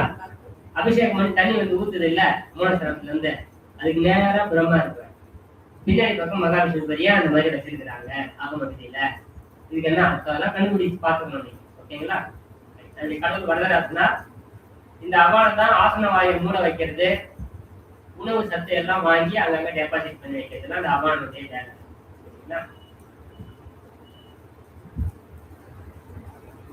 அடுத்தது தியானம் சொல்றோம். இது என்ன பண்ணுதுன்னா நம்மளுடைய தோல் ஸ்கின்ல தொடங்கி உடல் முழுவதும் பரவி நிக்குது. 72,126 நாடுகளுக்கும் உள்ள ஆளு வேலை செய்யறாரு. அது மட்டும் இல்லாம தோள்கள் வழியாக இந்த உலகத்தை நம்மள உணரக்கூடிய வேலையை தான் செய்யறாரு. எல்லா உறுப்புகள் கை காலை நீட்டுறது, மடக்கிறது, இடுப்பு மடக்கிறது, உட்காரது, நீட்டுறது, சரியா? இது எல்லா வேலையும் செய்யறது யாரு தான்? இந்த தியானம் தான். சரிங்களா? இந்த நேரம் எப்படி இருக்குன்னா பால் வெள்ளையார்னு சொல்றாங்க. என்னது? பால் வெள்ளையார். ரைட்டா? இது இந்த கடவுள் யாரு அப்படின்னா இவருக்கான கடவுள் என்ன சொல்லப்படுதுன்னா இயமன். யாரு? இயமன். இந்த கடவுள் பேர தான் கேள்விப்பட்டதே இல்லைல்ல. நம்ம கோயிலுக்கு போனோமா நேரமா அவரை பார்த்தோமா சுத்திர யாருக்காக அதான் தெரியாது, சுத்தி சுத்தி வந்துட்டு வெளியே வந்துடும். அவ்வளவுதான். சுத்திரமா வெளியே என்ன இருக்குது? புளியோதரை இருக்குதா, தயிர் சாதம் பிரசாதமா, கொண்டைக்கடலையா, மூக்கடலையா, என்ன சொல்லுதோ வாங்கி சாட்டமா வந்துனே இருக்கும். உள்ள கோயில எந்த சிற்பங்கிறது, எந்த கடவுள் பேர் எங்க, அதெல்லாம் எதையும் பாக்குறது நம்ம. அதுவும் இப்ப 4 நட்சத்திரம் பார்த்து போறவங்கிறாங்க. இந்த நாளுக்கு போனா புளியோதரை கிடைக்கும். இந்த நாள்ல இந்த உபயதாரர் வந்து சரியான ஆளு, வெஜ் பிரியாணி போடுறது அன்னதானத்துல. ரைட்டா? இதெல்லாம் எங்க நம்ம நடக்குது பாக்குறோம். எங்க போறீங்க கேட்டா இன்னைக்கு அந்த அங்குளுடைய அவருக்கு அவர் தான் போடுவார் இந்த இதுக்கு ஃபங்க்ஷனுக்கு. அவர் வெஜ் பிரியாணி சூப்பரா இருக்கு. அவர் வெஜ் பிரியாணி சூப்பரா இருக்குமா? கடவுளே, கோயிலுக்கு கடைசியில கடவுள் கும்பிட போனாக்கா இப்ப என்ன போறாங்க? எங்க போறாங்க? வெஜ் பிரியாணி வாங்க போறாங்க. சரிங்களா? இந்த மாதிரி நிலைமை ஆயிடுச்சு. ஓகேங்களா? இயமன் அப்படிங்கிறத யாருக்கு கடவுள் அதிபதி? யானுக்கு அதிபதி. அடுத்தது உதாரணன். சரிங்களா? அவருடைய வந்து நெருப்பு சக்தியை உடம்புல எழுப்புறது. சரிங்களா? நெருப்பு சக்தியை எழுப்பி உணவை ஜீரணம் பண்ணி சத்தை எல்லாம் உடம்புல அங்கங்க டெபாசிட் பண்றது. இதான் அவருடைய வேலை. சரிங்களா? இப்ப நீங்க இதெல்லாம் ஒப்பிட்டு பார்த்துக்கிட்டே வரணும். ஒரு கம்பெனி நிர்வாகம் யாரு ஓனர் மாதிரி செயல்படுறான், யாரு சூப்பர்வைசர் மாதிரி செயல்படுறான், யாரு வந்து டிபார்ட்மெண்ட் ஸ்டோரேஜ் ஏரியா அங்க யாரு செயல்படுறாங்க நீ கவனிக்கணும். சரிங்களா? சத்தை அங்க தூக்கி போய் டெபாசிட் பண்ணி வைக்கணும். இந்த நிறம் இருக்குல்ல, இந்த நிறம் எப்படி இருக்கும் அப்படின்னா மின்னல் பார்த்திருக்கிறோமா? பார்த்த அனுபவம் இருக்கா? அந்த நிறத்துல இருக்க. ஓகேவா? மின்னல் நிறத்துல இந்த சக்தி உள்ள இருக்கும். இதனுடைய கடவுள் யாருன்னா அக்னி தேவன். யாரு? அக்னி தேவன் அப்படின்னு சொல்றாங்க பெரியவங்க. அதாவது பெரியவங்க சொல்றது யாருன்னா நம்ம சூப்பர் சயின்டிஸ்ட் அப்படின்னு சொல்லக்கூடிய யாரு? சித்தர்கள். சரிங்களா? நம்ம பாஷையில சித்தர்கள். உலகத்துக்கான வரும் பேர் என்னது? Super scientist. ரைட்டா? உலகத்துல இப்ப எல்லாரும் டாமினேட் பண்றது யாரு? உலகத்தையே கண்ட்ரோல் பண்றது யாரு? சயின்டிஸ்டுங்க. அவங்களுக்கும் மேல ஒரு சயின்டிஸ்ட் இருக்கிறான்னு தெரியணும். சைலண்டா இருப்பாங்க. டப்புன்னு ஒரு ஆப்ப அடிச்சாங்கன்னா தாங்க இந்த உலகமே. சரிங்களா? நம்ம பாரம்பரியத்தை விட்டு எவ்வளவு தூரம் விலைக்கு போனாலும் மாடனுங்கிற பேர்ல அப்படின்றதுக்குள்ள பாரம்பரியத்தை திரும்பி பார்க்க வச்சிருவாங்க. டெங்கு டெங்கு டெங்குன்னு வந்தது உலகம் முழுக்க. எதான் கொடுத்தாங்க கடைசியில? கப்பாலே நிலநம்பு கட்டாயம் தான் கொடுத்தான். கொரோனா கொரோனா வந்தது எதான் கொடுத்தான்? கபசுர பொண்ணு தான் கொடுத்தான். சரிங்களா? தாலி சாஸ்திரம் தான் கொடுத்தான். அப்பப்ப நூற்றாண்டுல அப்பப்ப சில துன்பங்கள் வரும்போதெல்லாம் மனிதர்களுக்கு பேரறிவாளர்கள் சோதனை நடத்துறாங்க. அவ்வளவு பெரிய ஆளானே இதை பிடிச்சதா நீ தேர்வு அப்படின்ற மாதிரி பாடத்தை கொடுத்துருக்கோம். ஓகேங்களா? நாம அதை புரிஞ்சுக்கணும். அடுத்தது சமானன். ரைட்டா? இந்த சமானன் வந்து நம்மளுடைய நாபின்னு சொல்லக்கூடிய தொப்புள் பகுதி. ரைட்டா? பாதம் இந்த பகுதியில இருந்து செயல்படுறாரு. இவர் என்ன பண்ணுவாருன்னா மற்ற எல்லா வாயுக்களையும் மிஞ்சிடாத அளவுக்கு பராமரிக்கிறது. சூப்பர்வைசர். நீ ஒழுங்கா பண்றியா, நீ ஒழுங்கா பண்றியா, நீ ஒழுங்கா பண்றியான்னு சொல்லி எல்லாரும் என்ன பண்றது? சூப்பர்வைசிங் பாக்குறவங்க தான் இவர் பண்ணுவார். சரிங்களா? மற்ற வாயுக்கள் எதுவும் மிகாமல் பார்த்துக் கொள்ளுதல், சமமாக அதனை இயங்க வைக்கிறது. அதோட கூட சேர்த்துக்கிட்டு ஆறு சுவை, தண்ணீர், உணவு, இது எல்லா பாகத்துக்கும் இந்த சத்துக்களை பிரிச்சு அனுப்புற வேலையை அப்படிதான் பார்ப்பேன். இதோட நிறம் வந்து புஷ்பராகம்னு சொல்லுவாங்கல்ல, புஷ்பராக கல்லு பவளம் நவரத்தினம் இருக்குல்ல, புஷ்பராகம்னு இருக்குதுங்க. அந்த கல் நிறத்துல இதனுடைய நிறம் இருக்கும். இதனுடைய அதிபதி யாரு? கடவுள் அப்படின்னா சூரியன். சரிங்களா? மெயின்டைன் பண்றது. அடுத்து நாகன். இது என்னென்ன வேலை செய்யணும்னா, நம்ம உடம்புல நம்ம பல்வேறு விதமான கலைகளை கற்றுக்கொள்கிறோம்ல, இதுதான் வேலை. ஒரு கலை ஆர்வத்தை பண்றது யாரு? சகல கலைகளையும் கத்துக்க வைக்க. நீங்க முறையா உடம்புல இயக்குறீங்க அப்படின்னா சகல கலைகளையும் கத்துக்கிறதுக்கு உள்ள தூண்டும். பாடுறதும் இதுதான், சரிங்களா? பாடக்கூடிய வேலை செய்யறதும் இதுதான். கண்ணு இமைகளை மூடுறது, குறைக்கிறது, ரைட்டா? இந்த வேலையெல்லாம் இமைக்கிறது. உடம்பு சிலிர்க்கும்ல, இந்த உடம்பு சிலிக்கிறது தான் இப்படிதான் பண்ணுவேன், சரிங்களா?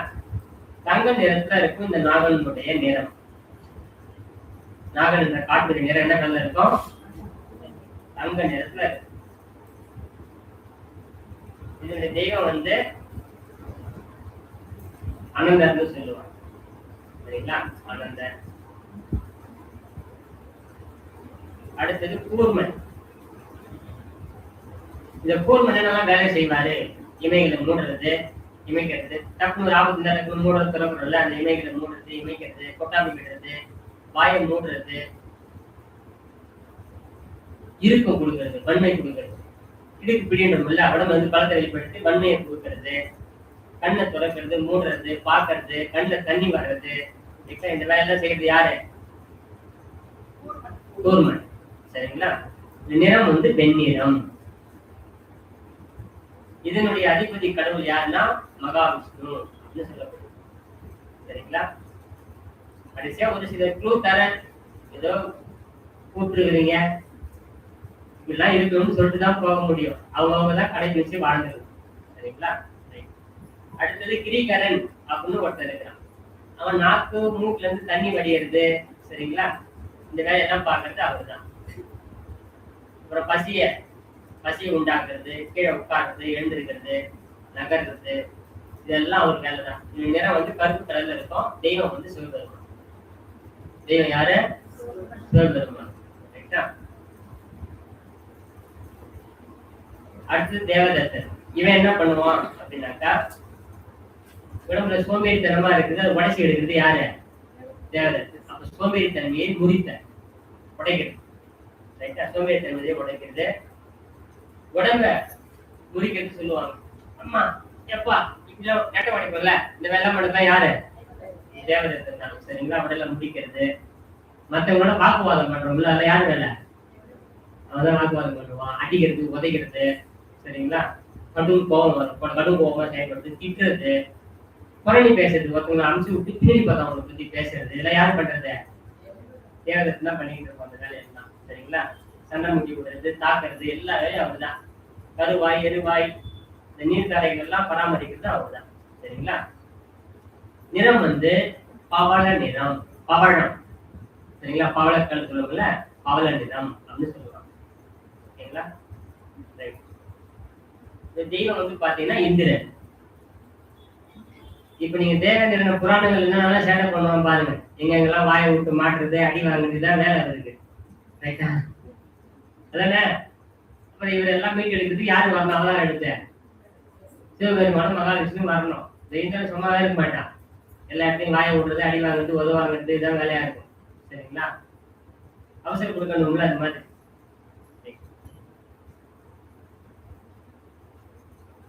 அடுத்து தனஞ்சயன் சொல்லக்கூடிய கடைசி வாய். இந்த தனஞ்சயனுடைய வேலை என்ன அப்படின்னா, உடல் முழுவதும் வீங்க வைக்கிறது, ரைட்டா? வெடிக்க வைக்கிறது, இது வேலையெல்லாம் அவர் தான் செய்வார். மூக்குல தங்கிட்டு வேலை செய்வார், மூக்குல செய்வார் வேலை என்பது. உடம்புல ஊதுதல், அதான் வீங்குதல், வெடித்தல், இதான் சொல்லுவாங்க. அழுகுதல், இந்த வேலை அவர் செய்வார். அப்படி வேலை எப்ப நடக்கும் அப்படின்னா, கட்டிக்கிற என்ன வருது அதை அழுக வச்சு உடைக்கிறது, வெடிக்க வைக்கலாம் அவர் வேலை தான். நம்ம கட்டி வந்து உடைஞ்சிட்டான்னு கேட்போம்ல, கட்டி உடைக்கிறது யாரு உள்ள பழுக்க வச்சு? அவர் தான் உள்ள பழுக்க வச்சு வெடிச்சு ஓட்ட போட்டு வெளியே தருவார், ரைட்டா? அப்ப இந்த வகையில தனஞ்சயன் வாயு செயல்பட்டு கடைசி ஒரு பணியை செய்து, ஒரு முக்கியமான பணி. உடல் வந்து இறந்து போச்சு, எல்லா வாய்ப்புகளும் பிரிஞ்சு அது இடத்துல ஐக்கியம் ஆயிடும். அப்ப இவர் மட்டும் என்ன பண்ணுவாரு? 3 நாளைக்கு உள்ளே ஸ்டே பண்ணியிருப்பாரு. எத்தனை நாளைக்கு? 3 நாளைக்கு உள்ளே ஸ்டே பண்ணிட்டு என்ன பண்ணுவாருன்னா, இந்த சினிமா படங்களை பாத்துக்கிறீங்களா, ஹீரோ என்ன பண்ணுவாரு? காப்பாத்து எல்லாரும் அனுப்பிட்டு அவர் மட்டும் உள்ள அப்படியே தப்பிக்கிற மாதிரி உள்ள பாம்பு பாம்பு வெடிக்கும். அப்படியே வெடிக்கிறவங்க எல்லாம் பார்த்து அழுவாங்க, செத்துக்காரு உள்ள அப்படியே நெருப்பு வந்து எழுந்து வருவாரு. பாத்துருக்கீங்களா? இந்த படத்தை பார்க்க நமக்கு சிரிப்பா இருக்கணும். இப்படிதான் நம்ம உடம்புல தனஞ்சயன் செயல்படுவோம். 3 நாளைக்கு உடம்புக்குள்ள ஓடி அங்க என்ன பண்றது, உடம்பு எப்படிலாம் அழுக வைக்கிறதுக்கான ஃபார்முலா பாம்பெல்லாம் உள்ள வச்சிருவான். எல்லா இடத்தையும் வெடிக்க வைக்கிறது எல்லாம் திட்டம் பண்ணி 3 நாள் கழிச்சு காப்புன்னு வெடிச்சுக்கிட்டு தலையெல்லாம் எல்லாத்தையும் வெடிச்சு விட்டு தலையும் புழக்க வச்சு வெளியே ஓடி போயிடும். அப்ப இந்த உடம்பு டீகம்போஸ் ஆகிறதுக்கான ஃபார்முலாவை யார் உள்ள ஆக்டிவேட் பண்றது? தனஞ்சயன் தான். இந்த வகையில தான் இவங்க எல்லாரும் செயல்படுறாங்க. இவருடைய நிறம் வந்து நீல நிறம். சரிங்களா? இவருடைய தெய்வம் யாருன்னா தன்வந்திரி அப்படின்னு சொல்லப்படும். இப்போ ஆலயங்கள்ல இப்ப நம்ம சொன்ன கடவுளுக்கான சிலைகள்லாம் இருக்குதா இல்லையா? இந்த கடவுள்கள புராணங்கள்ல பத்தி இவங்களுடைய குணங்களையும் பதவிகளையும் எங்கேயாச்சும் கேள்விப்பட்டிருக்கீங்களா? அதெல்லாம் படிச்சிருக்கீங்களா இல்லையா? இல்ல. சரி, பரவாயில்ல. இப்போ வெளியில சொல்லப்பட்ட எல்லா கடவுளும் எங்க இருக்குது? உடம்புக்குள்ளதான் இருக்கு. எல்லா கடவுளும் உள்ளதான் இருக்குதா? அப்ப அதுக்கு பேர் என்னது? கோயில். கட்ட சொல்லிக்கிறாங்க, உள்ளம் பெருங்கோயில் உடம்பே ஆலயம். அப்ப இந்த உடம்புதான் கொண்டு போயிட்டு சொன்னா நம்மளுக்கு புரியல. நம்மளால ஒண்ணும் புரியல. என்ன பண்ணிட்டா என்ன உடம்புக்குள்ள சிவன்றான், விஷ்ணுன்றான், இந்திரன்றான், ஒன்றும் புரிய மாட்டேங்குது. இந்த கலர் அந்த கலர், இந்த கலருக்கும் அந்த கடவுளுக்கு சம்பந்தம் இருக்கு. இங்க சொல்லப்பட்ட கலர் தான் அந்த கலருக்கு கலரா இருக்கு. பாத்துருக்கீங்களா இல்லையா? அப்ப இந்த சக்தி குறையும் போதெல்லாம் இந்த உடம்பை பத்தி தான் விளக்கம் கொடுக்கறதுக்கு ஆகம விதிங்கிறத உருவாக்குறாங்க. ஆகம விதிங்கிறது ஆலயம் கட்டக்கூடிய நெறிமுறை. அந்த ஆலயம்ங்கிறது மனித சரீரத்தை பேஸ் பண்ணி தான் கட்டுறாங்க.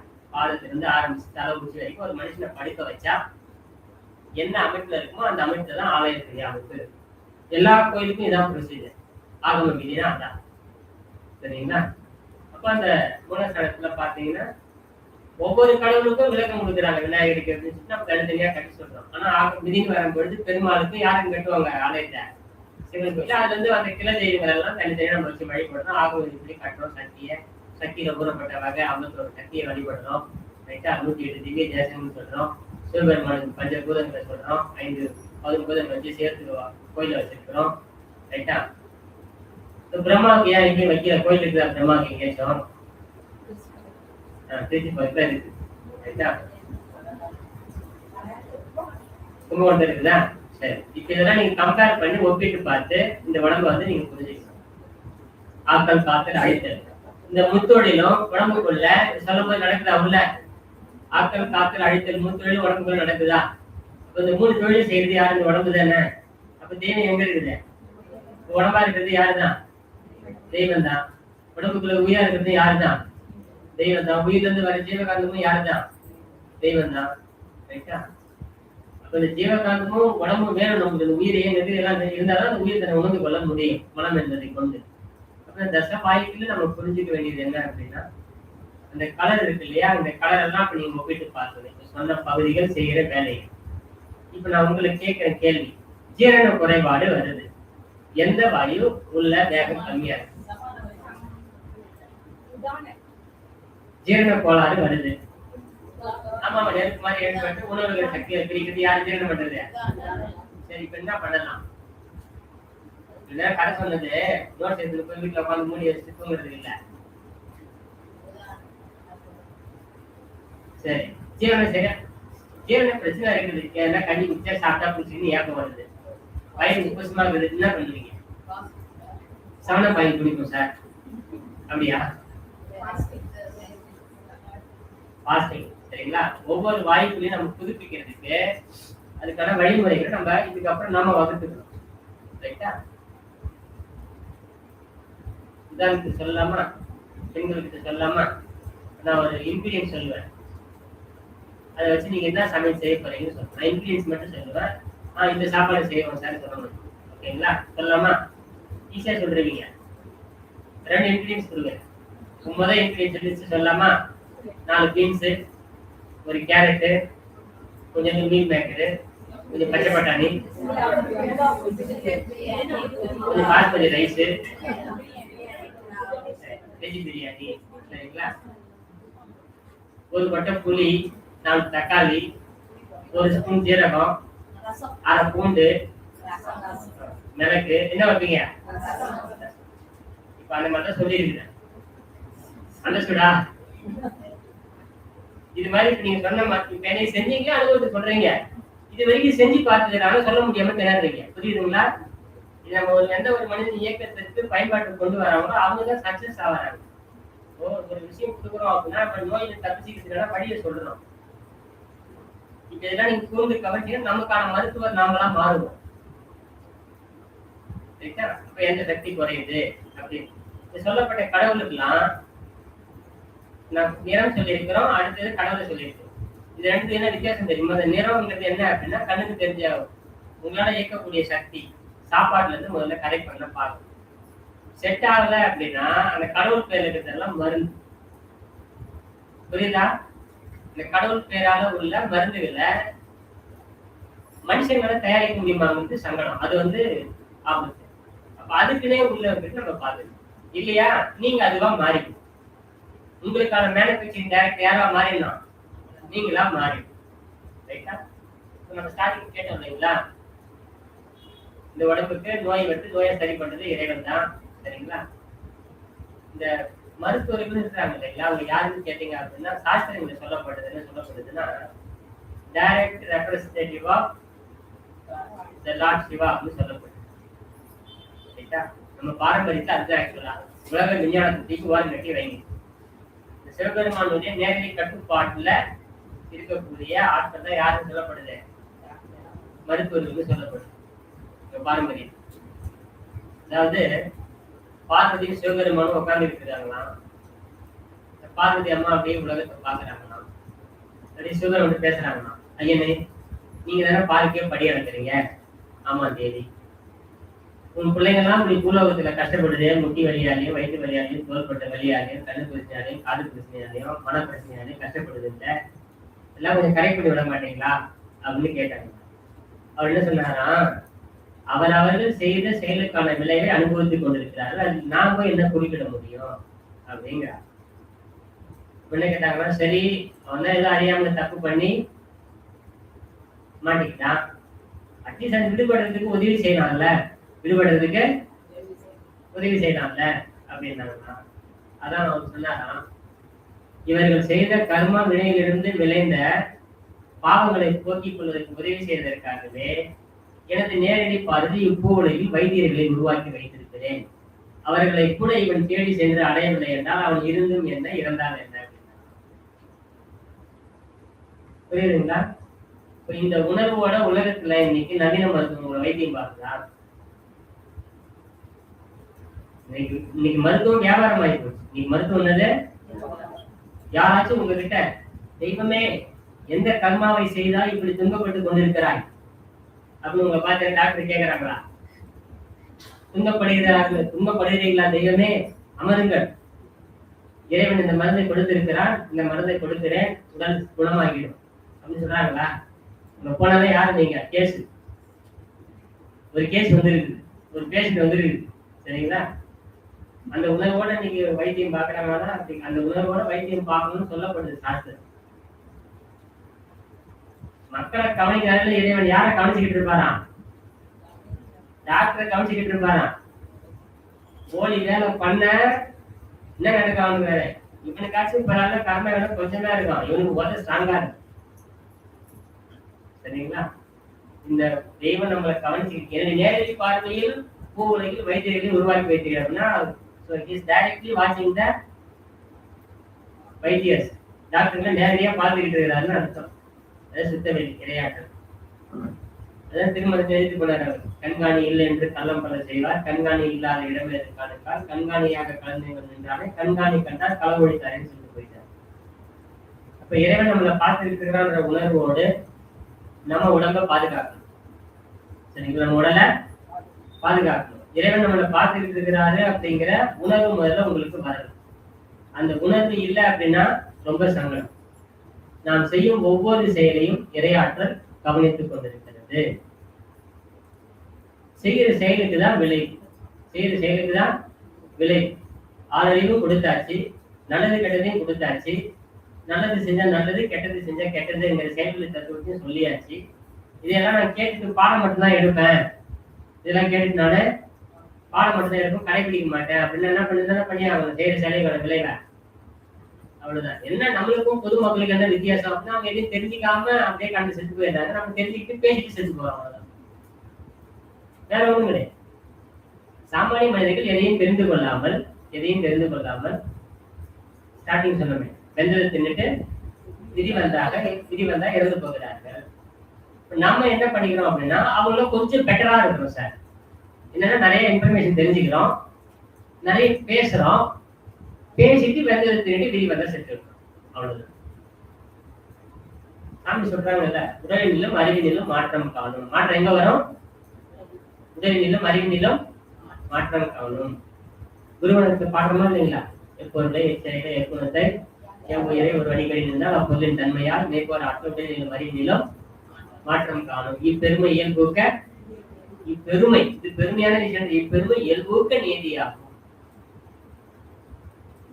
இப்ப எவரொருவர் குருவை மதித்து ஒழுகினாலும் தப்பாது குருவை மதிப்போர் தம்மை ஒண்ணு இல்ல. குருவை விட்டுட்டு நான் தான் பெரியார் நினைக்கிறவங்க அதெல்லாம் இப்படிதான் போகும். குருவை நினைச்சா தரத்தில் உயர்த்தி அப்படின்னா மனிதன் என்ற தரத்தில இருந்து மாமனிதனாக உயர்த்தும். அதையும் பொறுமையோடு கடக்கும் போது தெய்வீக மனிதனாக நம்மள உயர்த்துது அந்த நினைவு. இத மாறி நடக்கிறவங்களுக்கு என்ன சொல்றாங்க சாஸ்திரங்கள்ல அப்படின்னாக்கா அதோகதி சொல்றாங்க. என்ன சொல்றாங்க? குருவை மதிக்காதவங்க அதோகதியில விடுறாங்களா, குருவை மதிக்கிறவங்க நற்கதிக்கு போறாங்க. நம்ம குருவை மதிச்சு ஒழுகணும். அதுல உடல்நிலும் அறிவினிலும் மாற்றம் காணும் அப்படின்னு வரும்போது கேள்வி கேட்கணும். உடல்ல என்ன மாதிரியான மாற்றம் ஏற்படும், அறிவுல என்ன மாதிரியான மாற்றம் ஏற்படும்? பாட்டை படிச்சா போதுமா? என்ன மாற்றம் வரும் நினைக்கிறீங்க? உடம்புல என்ன மாற்றம் வரும் நினைக்கிறீங்க? நீங்க தான் சொல்லணும். உடல்நிலும் அறிவினிலும் மாற்றம் காணும். என்ன மாற்றம்? என்ன கவனம் இருக்கிறீங்க? உடல் மாற்றம்னா என்ன? சரி, ஆரோக்கியம் முதல்ல நம்ம கிட்ட கட்டுப்பாட்டுக்கு வரும். ஆரோக்கியம் இந்த உடல் தோன்றி இயங்கி அழியக்கூடியது. இந்த உடல் தோன்றி இயங்கி அழியக்கூடியது. ஆனால் நல்லா புரிஞ்சுக்கணும், அனித்தியம்னு சொல்லுவாங்க. அது பேர் என்னது? அனித்தியம். இந்த அனித்தியத்துக்குள்ளதான் நித்தியம் இருக்குதுன்றதையும் புரிஞ்சுக்கணும். இந்த அனித்தியமான பொருளை நித்தியமான பொருளாக மாற்றுவதற்கு தான் ஆறாவது அறிவு. அப்ப அந்த அழிந்து போகக்கூடிய உடலை அழியா நிலைக்கு மாத்திக்கணும். தெரிந்ததை வைத்துக் கொண்டு தெரியாததை அடையணும்.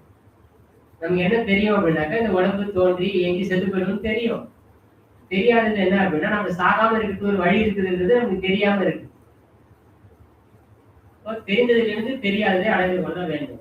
இந்த உடல்ல மாற்றம்ங்கிறது என்ன அப்படின்னா, அழியும் உடலை அழியாக மாற்றத்துக்கு பேர் மாற்றம். உடல் ஆரோக்கியம்ங்கிறது அதுல ஒரு பகுதி. புரியுதுங்களா? இந்த உடம்பு அழியாநிலைக்கு மாற்றுகிறோம் அல்லவா, அவ்வாறு மாற்றும் பாதையில ஒரு படிதானது ஆரோக்கியம் அப்படிங்கிறது. அப்ப இந்த உடல்ல இருந்து நம்ம மாற்றி அமைத்து இறைவனை உணர்ந்து கொள்ள வேண்டும். அவையார் என்ன சொல்றாங்க குரல் அப்படின்னா, ஊன் எடுத்தது நோக்கம் எல்லாம் ஊனுக்குள் உத்தமனை காண்பதே என்று வேறொன்றும் இல்லை அப்படின்ட்டாங்க. உடம்பு எதுக்கு எடுத்தோமா? உடம்புக்குள்ள இறைவனை பார்க்கறதுக்காக உடம்பு எடுத்துருக்கோம், வேற எதுக்கும் உடம்பு எடுக்கல அப்படின்ட்டாங்க. அப்படி உடம்புக்குள்ள இந்த உயிர் உள்ள வர ஈசனை எப்படி தேடணுமா? திடப்பட ஈசனை ஊனுக்குள் தேடுன்றாங்க. உடம்புக்குள்ள ஈசனை எப்படி தேடணுமா?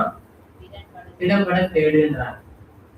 ஈசனை உடம்புக்குள்ள திடகாத்திரமா தேடு அப்படிங்கிறாங்க. அந்த திடகாத்திரமா தேடணும்ங்கிற சிந்தனையில நம்ம தெளிவா இருக்கணும். உடம்பை விட்டுறக்கூடாது.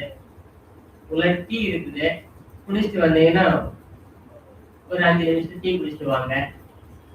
அதுக்கப்புறம் கன்க்ளூஷன் முடிச்சுட்டு ஏதாச்சும் சந்தேகம் இருந்தா, ஐயம் கேள்விகள் இருந்தா கேட்டுட்டு நிறைவு செய்து கொள்ளலாம். வாழ்ந்து வளமுடன்.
சரி.